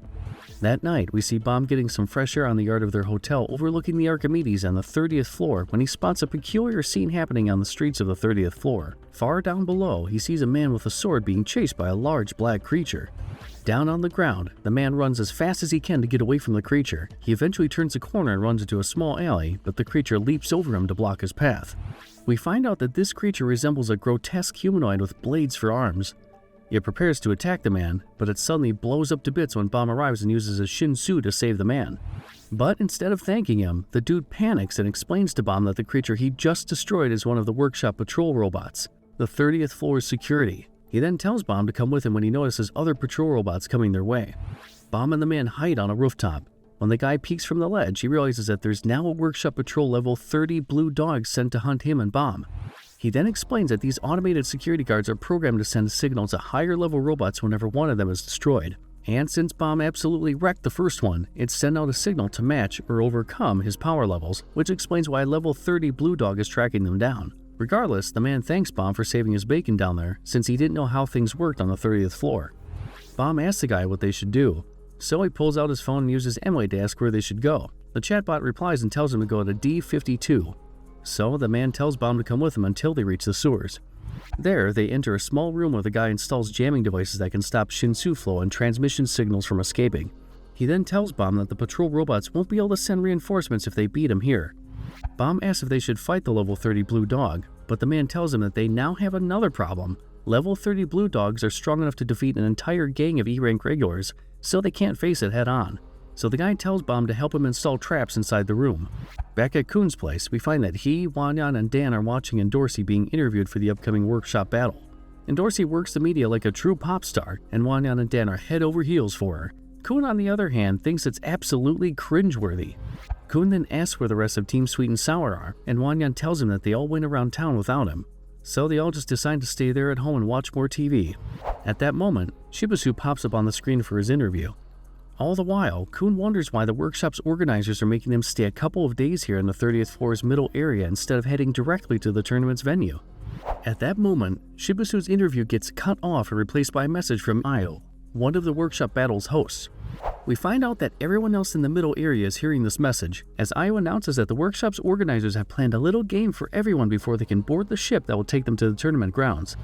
The prize for this game is 248 tickets that will allow the contestants to actually board the Archimedes and take them to the workshop battle. Hearing this, Khun realizes that the organizers have been planning to whittle the number of contestants down prior to the start of the tournament. Io then announces that this game is called One Shot, One Opportunity, as an ominous image of a revolver appears right before us. Io then goes on to explain the rules of this game, and we hope you're ready guys, because it's messed up. First, each regular is given a pistol containing one bullet. They can shoot other regulars with it and instantly get a ticket and board the Archimedes. If you miss though, you automatically lose the game and any chance of participating in the workshop battle. Io then explains that you can have some fun and steal bullets from other regulars. If you have your bullets stolen from you, however, you automatically lose the game. Each revolver can hold up to 6 bullets. And once you have more than a single one, a feature on the gun called the control handle becomes available. This allows you to choose between the gun's light and dark mode. In light mode, whoever you shoot is instantly transported to the Archimedes to head to the workshop battle. On the other hand, dark mode is the default setting of the gun. If you shoot someone with it, they lose the game and you get transported to the Archimedes immediately. Another rule is that you can't use the gun to shoot yourself in either dark or light mode. Also, even if you have more than one bullet, shooting someone in dark mode and missing your mark constitutes an automatic loss. Io even makes things more interesting by offering the participants some good old-fashioned special prizes. For one, the first person to successfully shoot someone gets an item called the Blood Tamara. Then there's another prize called the White Heavenly Mirror, which will be given to the participant who has shot the most regulars at the end of the game. Lastly, there's a Fairy of Luck called Bong Bong flying around the area. If you shoot it with a light bullet, you get something that Io calls a very special item. One last rule of the game is that you can only shoot regulars. If you fail this, you lose the game. With the rules out of the way, Io announces that the safety in each of the regulars' revolvers will be removed shortly and they can start shooting away. In the meantime, Khun tries to formulate a plan based on the game's rules. He thinks that using your single bullet would be too risky, since missing your mark will make you lose the game instantly. So he decides that it would be a better choice to steal bullets from other regulars and use those bullets in light mode to shoot his teammates and send them to the Archimedes. Plus, it gives him more of a chance to get one of those special prizes. Still, Khun is well aware that this game is going to be chaotic as hell. He even notices that a couple of random regulars are already rushing their building's hallway to find people to shoot. Hwaryun tells Khun that they should go find a vantage point before the safeties on their guns are removed, but Khun stands up and tells him that there's no need to do that. Khun then points his gun at Hwaryun and tells him that all he wants is to get the Blood Tamara. Hwaryun is terrified, of course, so he lets out a loud, desperate scream. The two regulars that Khun saw on the screen earlier even hear this from the hallway. In the aftermath of that encounter, we found out that Khun, as usual, had plans on top of his plans. We discover that he wasn't really planning on shooting Hwaryun. He used his scream as bait to attract the two random regulars on the hallway and get the jump on them. It works too, and Khun is able to steal the random regulars' bullets. But Hwaryun's traumatized, of course. As for Dan, well, he's used to this thing. He trusts the process. After that, Khun gets a call from Go-sang, who tells him that she and the rest of the team are currently holed out inside an observatory. There's one problem though. Prince and Mi-sang aren't with them because the two are afraid of heights and decided to stay on the ground while they were sightseeing. Hwaryun panics, but Khun calls for him and tells him that they're going to do something crazy tonight. Somewhere else, Shibisu, Hats, Lori, and Anek rush to mobilize and steal bullets from other regulars. Hats asks Shibisu where the other members of their team are, and Shibisu replies that he sent out Vespa beforehand, so they should be fine. But both of them agree that Endorsi is their current concern right now, because she went off on her own as soon as the game started. Suddenly, Endorsi appears in front of them in the middle of the street. They ask her where she's been, and she tells them that she went out hunting for bullets. Then, Endorsi drags the rope she's holding to reveal that she's caught 3 random regulars who happen to be paparazzi who were stalking her. Endorsi manages to steal their bullets and give them to Shibisu. One of the paparazzi starts ranting about how he's going to stop being a fan of Endorsi and will start supporting Jovial Grace from now on. The paparazzo then slips up and reveals that Fug, Bomb's team, is actually staying at a nearby hotel. Hats then beats up the guy to squeeze out the information from him, and he reveals the exact location of the Fug team. Hats then asks Shibisu about their next move. Shibisu thinks for a moment. In his mind, he thinks it's best to lay off Fug for now, since they already have 4 bullets they can use to send their team to the Archimedes. But what comes out of his mouth is the exact opposite, as he tells his team that they should go hunt Fug and shoot them in the head. With that, Shibisu takes point and they go Fug hunting. Endorsi hangs back as her teammates make for the hotel where Fug is staying. It's revealed that she actually cut a deal with the paparazzi to make her teammates go and hunt Fug while she goes out and locates Viol in exchange for a photo of her. But Endorsi's crafty. She reneges on their deal and instead uses Emily to ask where Jovial Grace is right now. The chatbot tells her that he is in D52 and Endorsi prepares to head there. Back at the Fug team's base, Reflejo is absolutely livid that Shia let Viol go out of the hotel. Ran interjects and tells them that there's no use fighting about it among themselves and they should just go out there to look for Viol. At that moment, the other Fug member, whose name is revealed to be Yuto, tells Reflejo that they've spotted a regular on the light tower near the hotel. Reflejo says they shouldn't worry about an ordinary regular, but Yuto tells him that this one is a potentially huge problem. Because it's no ordinary regular, guys, it's Anak Jihad, and she's ready to go hunt some Fug members. Anak sits on her perch and stalks the Fug members inside the hotel. Meanwhile, Shibisu and Hats are doing some reconnaissance on top of a different building nearby. Hats asks Shibisu if they should go in, to which Shibisu replies that they should hang back for now. Shibisu tells Hats that Anak's presence alone would be enough to pin down the Fug members inside the hotel. Plus, they have a bit of surplus of bullets right now, thanks to Endorsi's efforts, so there's no need for them to rush. So, Shibisu tells Hats that they'll keep watch until their other members arrive at this location. Meanwhile, they spot Kasano on watch duty in front of the Fug members' hotel. Hats then asks Shibisu when exactly they plan on starting their attack, and he tells his comrade that they'll make a move once there are less than 100 remaining tickets in the game. As it stands, they've got time, since there's still about 165 of them up for grabs. Inside the hotel, Yuto informs Reflejo that Anak isn't making a move. Reflejo correctly guesses that Shibisu's team knows that their group doesn't have any extra bullets to meet them head on. The Fug fisherman also knows that Anak is using herself as a deterrent right now. Regardless, all Reflejo is sure of is that they're pinned down right now, and it will only get worse as time passes. Rand informs him that their exit is currently blocked as well. He asks Reflejo what the plan is, and like a classic hanger-on, Reflejo tells everyone that they should just wait for Viol to save their bacon. Rand is not on board with Reflejo's plan. He tells the Fug member that staying put and waiting for their leader will only increase their chances of failure. Plus, he asks the fisherman what they would do if Viol doesn't come back. Reflejo finally realizes the futility of his original plan, so he tells the rest of the team that their #1 priority should be to take down Anak, but they should hang back for a bit and make a move once there are only about 100 tickets available. Pretty much a similar plan to Shibisu's team. Back at Viol's, he tells the man he's saved earlier that he's done setting up the traps. The man introduces himself as the Traveler and asks Viol for his name. Instead of using his Fug-given moniker, Bomb tells the Traveler his real name, the 25th Bomb. Bomb then asks the Traveler why the patrol bots were chasing him, to which he informs Bomb that he tried sneaking into the Archimedes. Bomb asks him why he would even try to do something so reckless, but the Traveler tells him that it's because he needs to save someone he loves. The Traveler implies that his lover is actually the grand prize of the workshop battle. That's right, guys, the winning team in the competition gets a human as a reward. Bomb is shocked to hear this, but their conversation is cut short when the level 30 Blue Dog uses its laser to melt through their room's wall. The Traveler tells Bomb to take cover while he detonates the trap. When the Blue Dog gets past the wall, the Traveler activates the trap, which causes a huge explosion in front of them.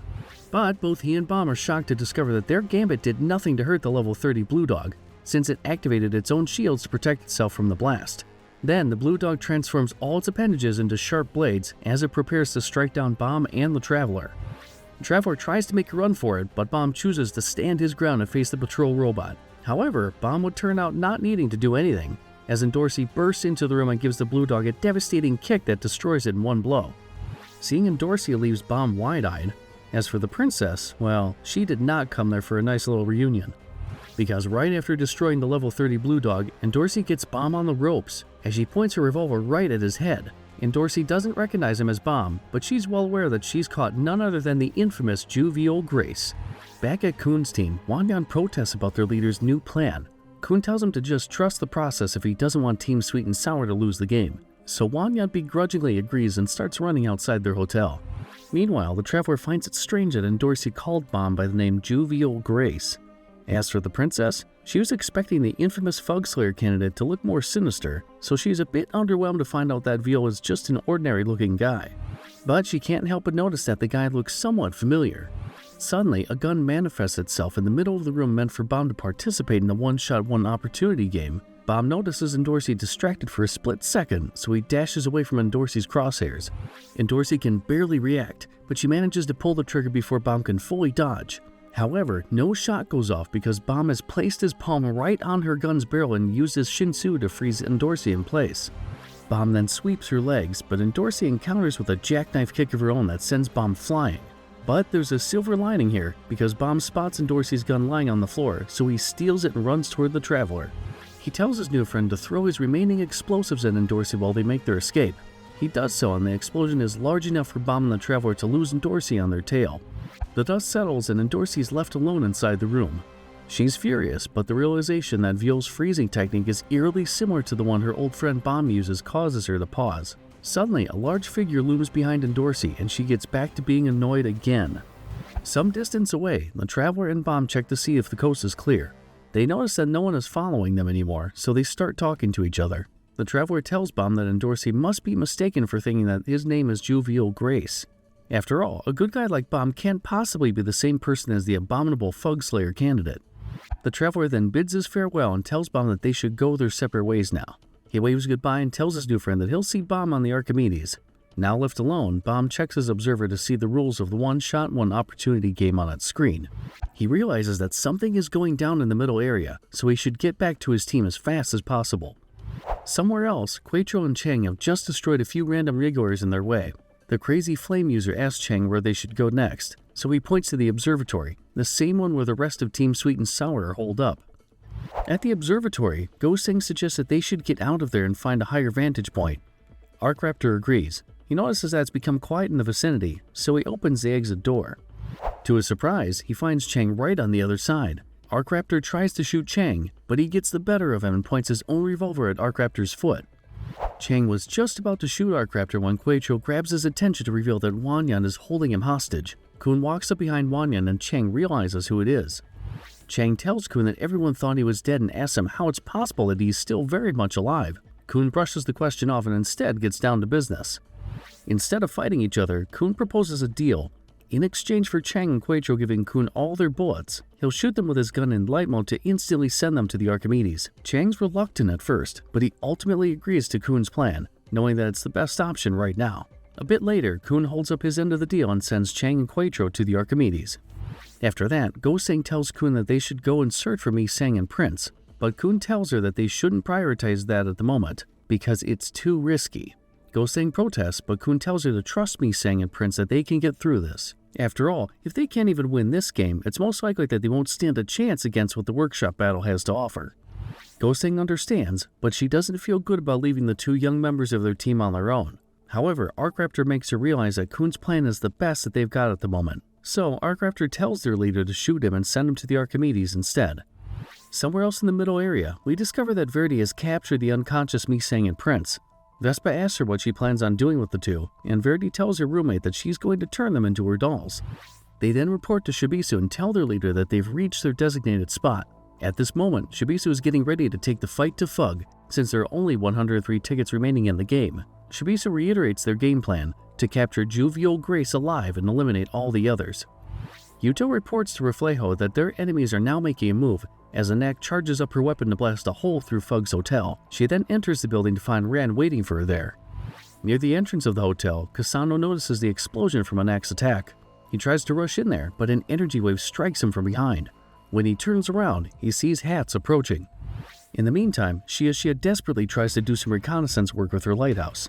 The rest of the team ask her if Veil has returned yet, but no luck on that end so far. So they decide to hold their positions for now until their leader contacts them. As if on cue, Veil calls Shia to tell him that he's on his way to their hotel. Shia gets him up to speed with what's happening, that Anak Jihad and her teammates have attacked them. Hearing this takes Bomb aback as he realizes the gravity of the situation. At that moment, a bunch of regular thugs try to mug Bomb, but he simply bursts through them like they're nothing. Bomb then continues rushing back to the hotel. Back there, Anak and Ran continue to have their stare down. Ran manages to push Anak's buttons when he starts calling her a lizard, which prompts the princess to lunge at the boy. Ran dodges and Novik tells him that it was his job to de-escalate the situation, not provoke their enemies. But it's too late now, because Anak has pulled out all the stops as she makes her way toward the two guys. Anak gives Novik a flying kick, but he blocks it with his arms. At that moment, Ran tells his friend that he should have just dodged her attack, because Anak's kick is so devastating that it ends up sending an explosion throughout the hallway. On the ground, Hats asks Kasano what he's doing with Fug. The Devil's right arm answers him by pointing his revolver at the swordsman, but Hats quickly knocks it away from his hand with a swing of his katana. Hats then tells Kasano that he's here for a rematch, not some lame-ass gunfight. He then barrages Kasano with a series of slashes, all of which the devil's right arm manages to weave away from. Kasano leaps back and tells Hats that he's dreaming if he thinks he can win against him. According to Kasano, he's a far stronger weapon than a mere sword. He's Hats' predator. Somewhere else, Shibisu meets up with Vespa and they find out that Hats is currently fighting the guy. Vespa's worried, knowing that Hats had already lost to Kasano once. Shibisu tells his teammate that's true, and it was a humiliating defeat at the time too. But he has a feeling that Hats will come out on top in this rematch because he's been training his butt off this whole time. Back at Hats, he tells his opponent to shut his mouth and take a look at his arm instead. Kasano does as he's told and notices that Hats' slashes have managed to wound him. And at this point, Hats says something truly badass, that the hierarchy of the food chain is about to change. Kasano can only wonder how in the world Hats was able to wound him, but his thoughts are cut short when the swordsman rushes toward Kasano and slashes his right forearm deep. He asks himself if anything has changed since the last time they fought, and Hats tells him that he just trained twice as hard. Kasano doesn't believe it, but Hats proves his point when he lunges at the devil's right arm. Kasano plans to blast Hats at point-blank range, but he's far too slow, because he misses his shot and is forced to go on the defensive. Hats relishes the moment and basically thanks Kasano for making him stronger before hitting the man with a technique called Ghostfish Wheel Dance, Single Annihilation. Kasano ends up eating a series of deadly slashes all over his body at that point. Back at the hallway, Novik recovers from Anak's kick, while Rand tries to gauge the princess. He contemplates using his revolver to shoot Anak and end the bout quickly. Then out of nowhere, Anak notices a small black storm cloud forming beside Rand. Outside the hotel, we find out that Hats has absolutely decimated Kasano. But he's not out of the fight yet, because the devil's right arm remains conscious. Hats asks him again why he's with Thug and why he's participating in the workshop battle, especially considering that Kasano himself is basically one of the most powerful living weapons around. Kasano doesn't answer and instead tells Hats how he envies him for having a blade that gets stronger with its owner. An explosion from some distance away distracts him for a second, and when Hats turns back to his enemy, Kasano does an absolutely rat move and tries to sucker punch him with his devil powers. Hats blocks Kasano's strike with his sword. It works, but it also ends up breaking his katana. Kasano then apologizes to Hats before telling him that they'll see each other at the workshop battle. Then, we readers only hear the sound of a gun in the area after that. Back at the hallway, Anak notices that Rand is the one controlling the small storm cloud. It then expands to cover the entire place, and Anak instantly realizes that her opponent is trying to block her vision, which just annoys the young princess. She surveys the area a bit and hurls her weapon when she thinks she spotted Rand, but the silver-haired boy appears right behind Anak and hits her with a sidekick. Anak blocks it and grabs Rand's foot, but he manages to break away from her and transition into a flip kick that hits her square in the nose. Anak tries to pay back the favor with a right straight, but Rand just disappears into the black fog again before teleporting behind her. Anak swings her tail, which forces Rand to dodge. Then he tries zapping Anak with electricity from the shadows before hitting her with Machete-style lightning spear, Espada Grande. It's a giant sword made of light that pierces through the black fog. Anak barely jumps away from it. She then recomposes herself and reels in her weapon. When it comes back, she notices there's blood at its tip. Little did she know that the presence she felt earlier wasn't Rand, it was Novik, who probably got stabbed in the arm earlier. At this point, Anak has become super annoyed with Rand. In fact, he reminds her of the way Khun fights. So the little princess decides to brute force her way and blow up everything in her path instead. Anak charges up her Shinsu and destroys the black fog surrounding the hallway with its explosion until only a small storm cloud remains. Anak thinks that Rand is hiding behind it, so she hurls her weapon directly at the storm cloud. But it turns out she's fallen for Rand's trap as the boy emerges from one of the broken windows beside Anak with his gun pointed at her. Rand's about to pull the trigger, but Anak's reflexes kick in and she backflips over her opponent before pulling her own gun and pointing it right at him. The two kids are just about ready to shoot each other, but they stop in their tracks when they hear Vio calling for them to stop. And at that moment, the scene transitions to all black and all we hear are a couple of gunshots. Somewhere else, we find out that Verdi has turned the unconscious Mi-sang and Prince into her dolls. She plays with them and marvels at how cute Mi-sang is. Unknown to her, Hwaryun is creeping behind a pillar, waiting to make his move to rescue his teammates. Verdi starts taking pictures of her new dolls, and Hwaryun gets extremely creeped out when he sees this. He hides behind the pillar again and asks Khun through his lighthouse if he has any idea how to save their teammates. Khun basically tells Hwaryun he's on his own, because it's revealed that Hwaryun went against the original plan earlier and decided to come back for Prince and Mi-sang. Khun then tells Hwaryun that he has to learn how to pick his battles, he simply can't save everyone. Hearing that, Hwaryun tells him that he understands Khun's point, but he can't live with himself knowing he climbed the tower by leaving his friends. At that moment, Khun realizes why Bomb decided to team up with this guy. They're pretty much alike. Hwaryun takes a peek at Verity again, who's still busy snapping photos of Misang and Prince. He asks Khun if he knows her, and he tells Hwaryun that she kinda looks familiar. Khun then checks her code and realizes that it's Verity. It dawns on him that she's no ordinary regular, so he orders Hwaryun to stay put and try to stay away from her as far as possible. At that same moment, Khun rushes out of his room in a panic. Back at the hallway, we find out that Bomb has shot both Ran and Anak with his gun in light mode, which sends the two to the Archimedes. Anak tries to fight Bomb, only realizing him as Viol, but it's too late. She's already getting teleported to the ship. With the two gone, Novik spots Bomb and asks him why he shot Anak with a light bullet instead of a dark one. Bomb can't find the words to answer him, but their conversation is interrupted when Shia calls him through her lighthouse. She informs Bomb and Novik that a couple of their enemies have entered the building or are on their way to the main stairs. Novik tells Bomb that he's pretty sure that Endorsi isn't with their enemies right now, so they should double team whoever it is that infiltrated their hotel. However, both Novik and Shia are perplexed when Bomb protests against this. He then tells his roommates that if these attackers are led by the same person he knows, they must have another plan up their sleeve. Novik finds it strange that Viol knows who's attacking them, but he lets go of the thought when Bomb asks him for a favor. He then whispers something into Novik's ear, and after that, all Novik can do is express his concern for Bomb not wanting to have backup. Still, Bomb tells Novik that he'll go by himself while the rest of the team search around the hotel. Before leaving, he pleads with Novik to do what he told him, to which the man agrees. Near the main stairs of the hotel, we find out that Vespa and Yuto are already in the heat of battle. Yuto manages to parry Vespa's projectiles, but she notices the wall behind him cracking before a huge blast goes through it. The Fug member dodges the blast and notices that there's a wave controller somewhere near. Vespa, on the other hand, takes advantage of the opening and teleports right behind Yuto. The Fug member blocks her attack before they continue to trade blows yet again.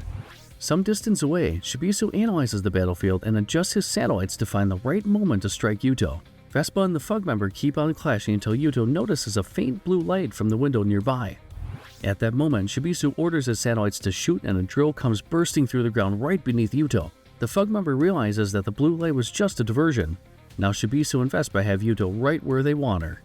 Yuto gets pinned down when another one of Shibisu's drills bursts from the ground and hits her on the shoulder, while Vespa rushes in to finish the job. Suddenly, Bomb manages to swoop in and rescue his teammate before Vespa can hit her. Shibisu spots Bomb as he tries to escape with Yuto, only noticing that it's Jovial Grace right in front of him. Bomb manages to take Yuto to a secluded spot above the hotel's grand stairwell. He asks if she's okay before Bomb borrows some fabric from Yuto's cloak to use as a mask. Suddenly, he hears Shibisu calling him Jovial Grace. Bomb turns around to see Shibisu approaching and tells him how much he was looking forward to meeting the infamous Fug Slayer candidate. As Viol, Bomb tries to reason with Shibisu that both of their teams have suffered enough, so they should call it quits for now. However, Shibisu rebuffs Bomb's proposal and tells him that he and his team don't even care about the workshop battle. They came here specifically to catch Viol. Shibisu then declares that he'll defeat the Fug's Golden Boy as one of Verity's puppets pops out from a hole in the floor of the hotel and releases a string of Shinsu that wraps around Bomb's finger. Back at Verity's hideout, Hwaryun notices the little girl channeling energy using her giant octopus puppet. He then gives Khun a call to tell him that the octopus is shining. Khun becomes pressured when he finds out about this and wonders what the hell Shibisu and their old friends are planning to do with Bomb. Khun tells Hwaryun that they have no choice. Hwaryun has to destroy the octopus. Hwaryun, on the other hand, has no idea how he can go about this, so Khun just tells him to find a way. At that moment, Khun spots his old teammate Horyang off in the distance as the living ignition weapon silently makes his way somewhere. Back at the hotel, it's revealed that the little octopus puppet that Verity used on Bomb has left him with a ring on his left index finger. Shibisu reveals that the ring is called Reina, and it's basically a power dampener that prevents its wearer from using Shinsu, the perfect countermeasure for a wave controller like Bomb. Shibisu goes on to explain that Reina works in tandem with Verity's giant octopus puppet.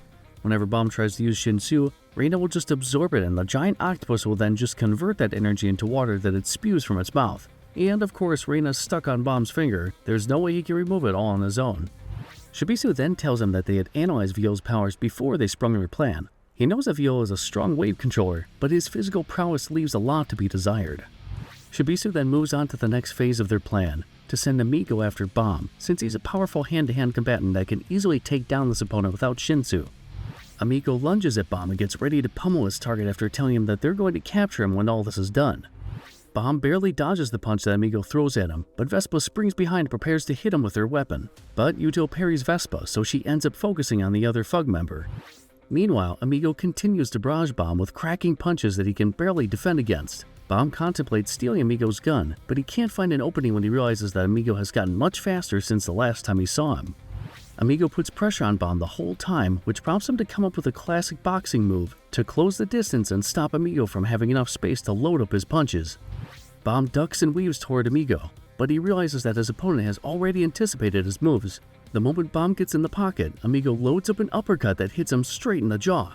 Amigo follows up with another punch to Bomb's face before grabbing him by the collar and throwing him hard. Vespa then zooms right behind Bomb and prepares to stab him with her weapon. Bomb knows at this moment that he wouldn't be able to dodge the salvo, but Yudo jumps between him and Vespa's blade to take the hit. Yudo gets stabbed, and all Bomb can do is call for her name while she convulses on the floor. Vespa reveals that she tipped her blade with poison, and the only way to save Yuto is to give her the antidote she's infused with her honey. Vespa tells Veal that he only has 5 minutes if he wants to save his teammate, and just to add insult to injury, he tells Veal to beg for it if he wants the antidote. At this moment, Bomb realizes that there's just no other way to overcome this predicament, so he clenches his fist and accepts the fact that he can't hold back anymore. Shibisu then orders Amigo to finish the job, and the brawler rushes Bomb to give him the killing blow.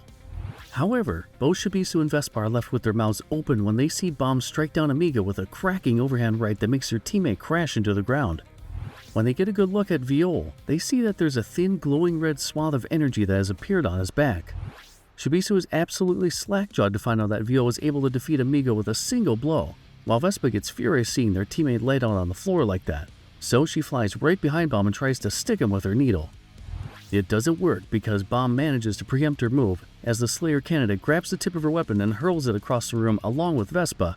Now Shibisu's frozen in disbelief as he wonders how their enemy turned into an absolute unit in a snap of a finger. Bomb then points his revolver at the downed Vespa and tells her to show him the honey, while the dumbfounded Shibisu tells himself that all the data they collected about Viol fit the bill. It was a foolproof plan that they had, and now it's all gone downhill. Shibisu knows that it's impossible that Viol was able to train his body for hand-to-hand combat right during this encounter, considering that he was having a hard time dealing with Amigo just a few minutes ago. And at that point, Shibisu guesses that Viol's newfound strength could be attributed to the red beam of energy that suddenly appeared behind him. He thinks it's similar to Kasano's wing, but he's not entirely sure. His analysis is interrupted when Shibisu gets a call from Verdi, and we find out that the Puppet Master is currently face-to-face with Horyang. Shibisu panics when he discovers this, while Bomb tells him that this is the end of the road for his team. Bomb again tries to reason with Shibisu and offer him a deal. He tells Shibisu that they'd end the hostilities if Shibisu gave him enough bullets to send his team to the Archimedes and if Vespa handed him the antidote for Yudo.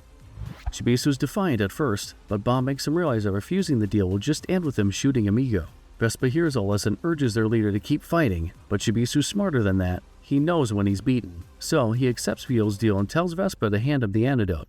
Inside Verdi's lair, the little girl tells Horyang that she has to go, but not before telling him something truly unnerving, that she's going to turn Horyang into one of her dolls when they meet at the workshop battle. Hwaryun comes out of hiding when he notices that Verdi is going to take Gosing and Prince with her. Both Horyang and Verdi are taken by surprise when he appears and starts screaming at the girl. So Verdi uses her giant octopus to smack Hwaryun away, which forces Horyang to check up on him. With the two men distracted, the giant octopus scoops up Verdi, Gosing, and Prince before using a powerful jet of water to propel itself out of the lair. Hwaryun then turns to Horyang, who apologizes for leaving Team Sweet and Sour without a word. Hwaryun tries to urge his old teammate to come back, but Horyang just walks away.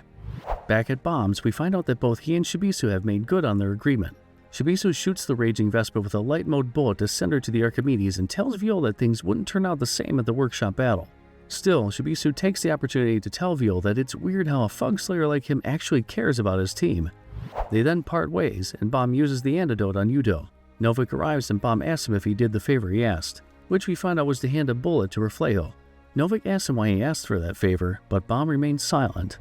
So Novik decides not to press the matter. Instead, he simply tells Bomb that he shouldn't shoulder the burden by himself for fear of getting crushed by its weight.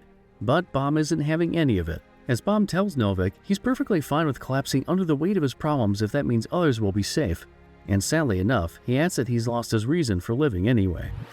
Unknown to both Novik and Bomb, Khun has heard their entire conversation nearby. Realizing that there's nothing he can do here anymore, Khun makes for the exit. What he doesn't know, however, is that their old friend Rek is watching him from the shadows too. Sometime later, Shibisu meets with the rest of his team. Verdi asks why he decided to pull the plug on their operation, and he tells him that it was the only option. He then admits to himself that he went into the mission half prepared, that he was blinded by his quest for revenge, which led him to underestimating Viol.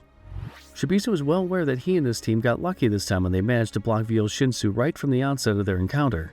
Then he notices Gosing and Prince behind Verdi, who tells him that they're her new dolls, and from there they decide to finish the game and go up to the Archimedes. Bomb does the same with his team, and we see the ticket count gradually decreasing with every shot the participants take. In the end, the counter reaches 0 and the one-shot, one-opportunity game ends. But then we get caught up with Endorsi. Remember, the last time we saw her was in the middle area, as one of the patrol bots was preparing to get the jump on her. In the present, however, we find that Endorsi has defeated a number of patrol bots, while she blames Juvial Grace for putting her in that situation. Suddenly, Endorsi spots the traveler running off somewhere, so she chases the guy and gives him a swift high kick to the face. Endorsi then pressures the traveler into telling him where Viol went, but he says he doesn't know. Things take a more interesting turn when the traveler tells Endorsi to stop calling his new friend Juvial Grace because his real name is the 25th Bomb. Hearing this, Endorsi takes a moment before she double takes and asks the traveler to repeat what he just told her. And with that, the workshop battle finally starts.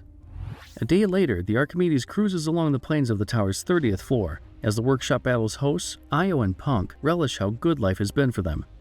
The two helmet-clad gentlemen are excited for the upcoming event, and we find out that the special prizes from the one-shot, one-opportunity game, namely the Blood Tamara and the Heavenly Mirror, actually belong to each of them. Io checks the reports and finds out that the upcoming tournament has made bank, earning more than $1 billion as of the moment. And this is all thanks to a man named Madurako, a high ranker, leader of the Grey Catfish Merchant Association, and the organizer of the workshop battle.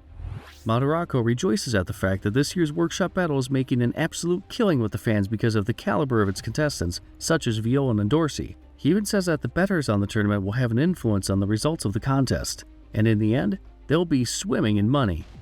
Hearing this, Punk asks Madurako if he's not worried that someone they refer to as the teacher might find out about this scheme they're running. But Madurako assures him that what happens at the workshop battle stays at the workshop battle.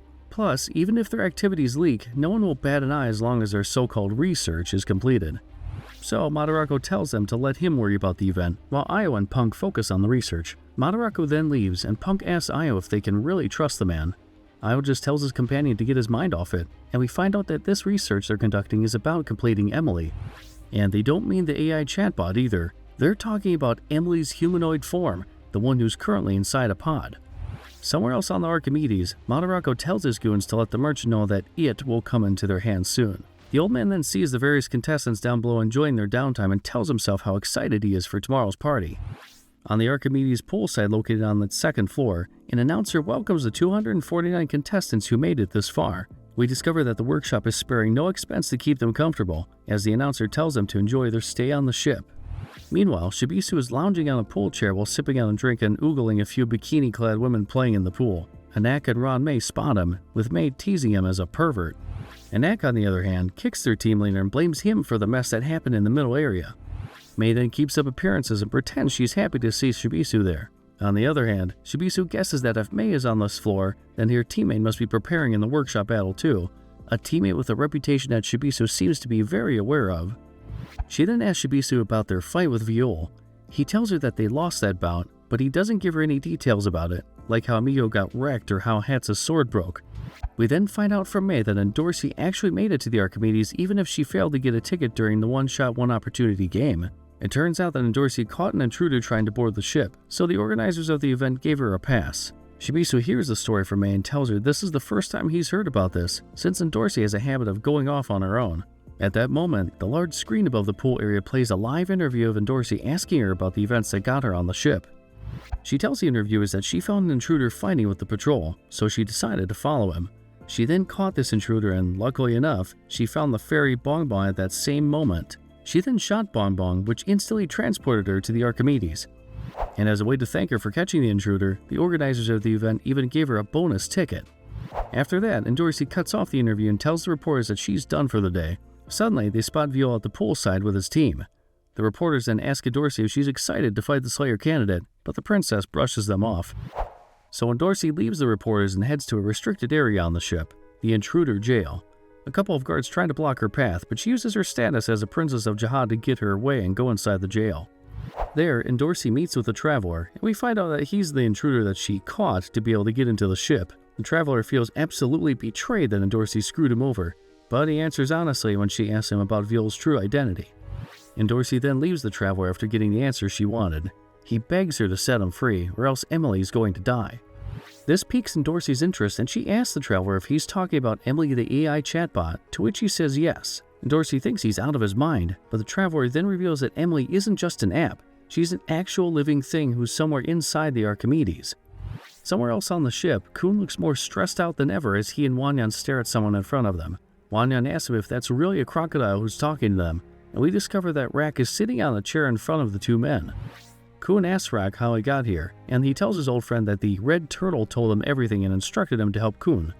Khun correctly surmises that the red turtle Rak's referring to is Hwaryun, but he wonders why she told him to keep his mission a secret yet told Rak everything. Khun then asks Hwaryun if he could have a private word with Rak. With Hwaryun gone, Khun asks Rak how much he knows, and his old friend tells him that he knows everything. From Rachel's betrayal to the fact that Bomb is still alive, Rak plans on getting back Bomb, but he notices that Khun is hesitant about it.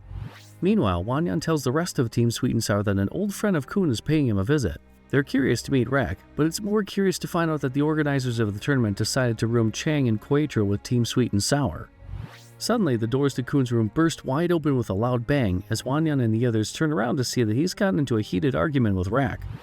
Rak tells Khun that they should go out there and retrieve Bomb at this instant, but Khun keeps telling his old friend that it's not that simple. Fug won't just give up their precious Slayer candidate, and who knows what would happen if Jihad found out Bomb was alive.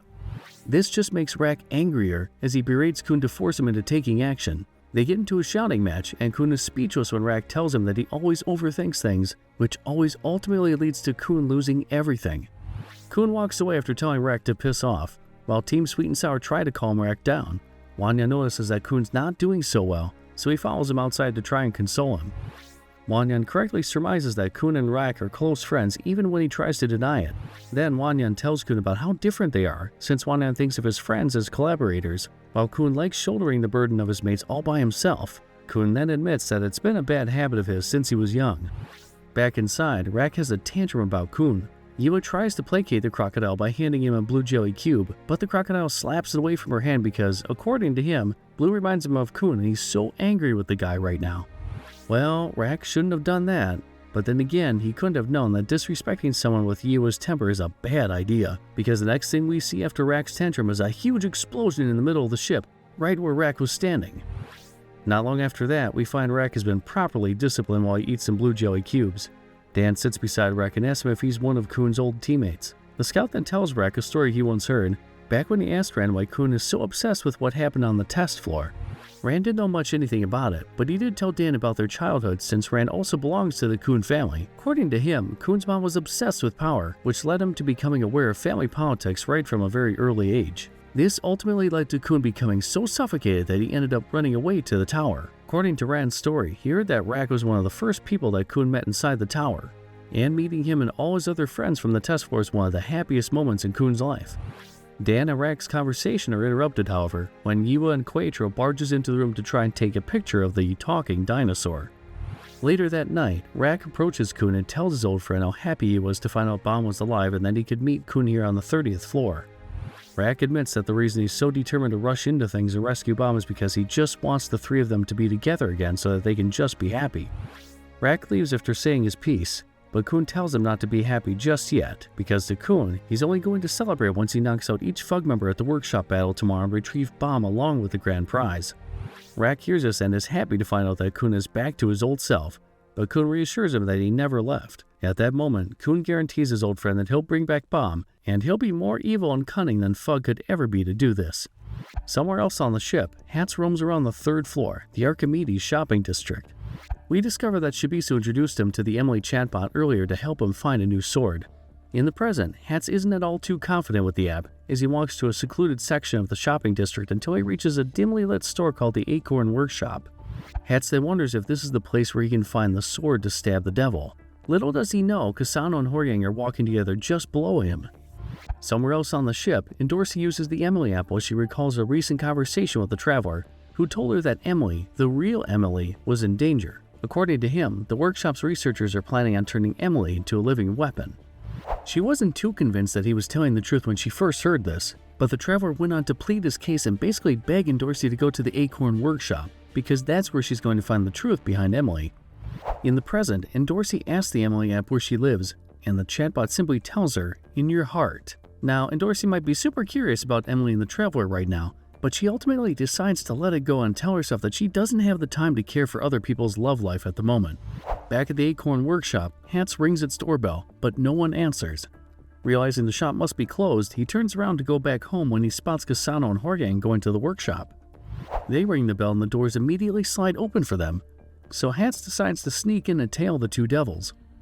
Meanwhile, Horyang demands Kasano to tell him if he can really find Sophia in this place. He gets his answer soon enough when Kasano opens a door at the bottom of the workshop stairs and Horyang spots Sophia inside the room. Warm memories of his mother figure wash over Horyang as he lays his eyes on the researcher, and he rushes in to embrace the lady. It's a tearful reunion, and Hat sees everything while he takes a peek from the doorway. All the while, the swordsman thinks that this is the same place where Kasano and Horyang got their devil abilities. Suddenly, a young man attached to an IV, with half his face covered in bandages, sneaks up behind Hats. Hats instinctively tries to draw his sword but notices that he's not carrying one right now. The ruckus in the hallway alerts Kasano and he spots Hats, who then gets thrown into one of the Acorn workshop cells. Shortly after, Sophia introduces Horyang and Kasano to the young man. We find out that his name is Beta, and curiously enough, he tells Kasano and Horyang that he is not interested in halves after Sophia's introduction. Sophia then tells the two men that Beta is their brother, implying that he is a living weapon too. She then leads Horyang and Kasano to a secret underground lab deep within the Acorn workshop. There, she shows them a giant egg that serves as Emily's incubator. Sophia introduces Emily as the new weapon that she's been working on. And once Emily wakes up, she's going to bring a huge wave of change to the tower. Not too far away, an Acorn workshop guard prepares to board the elevator after his shift.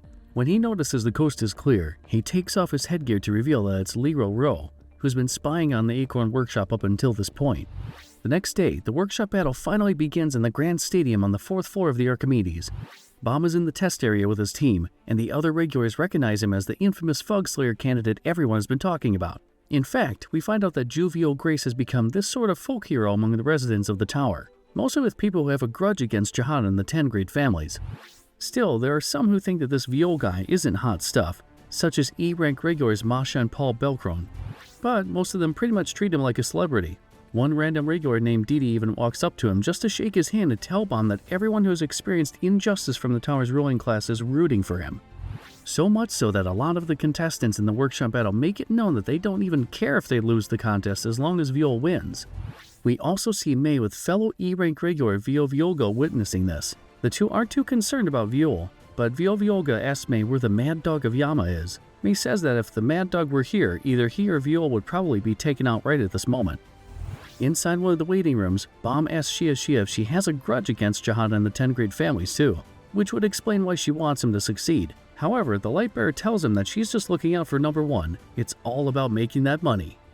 Hearing that, Bomb tells her it's a relief that she doesn't have a sad story, which weirds her out. Shia then leaves the room and she comes across Novik. He tells her that he may not know what she wants from Viol, but he's sure it won't turn out the way she wants. Novik explains that unlike the other regulars here who are solely focused on trampling one another to get to the top, Viol is different. In his words, Novik refers to Viol as someone radiant, the kind of guy who has people who are willing to follow him wherever he goes after getting bedazzled by his light. And at this moment, we discover that Rak is already keeping a close eye on his old friend. Somewhere else, Anak asks Shibisu if Hats is joining them. Shibisu tells her that he hasn't heard from their friend since last night and that he's worried about him. But Anak tells her leader to just give Hats some space, since she understands the pain of losing her most valued weapon. Plus, we found out from Anak that the first round of the workshop battle is going to be an individual battle anyway, which is all the more reason to leave Hats alone for now. Hearing that, Shibisu can only wish that Khun was still with them, while they pass a man in a mask along the corridor. And that, folks, is the end of the first part of the workshop battle arc. Part 2 will be released sometime next week, so stay tuned for that. I would like to thank everyone's support so far, and for your continued patience, as it does take a long time to research and create long videos like this. I hope you like this video, and we'll see you next week.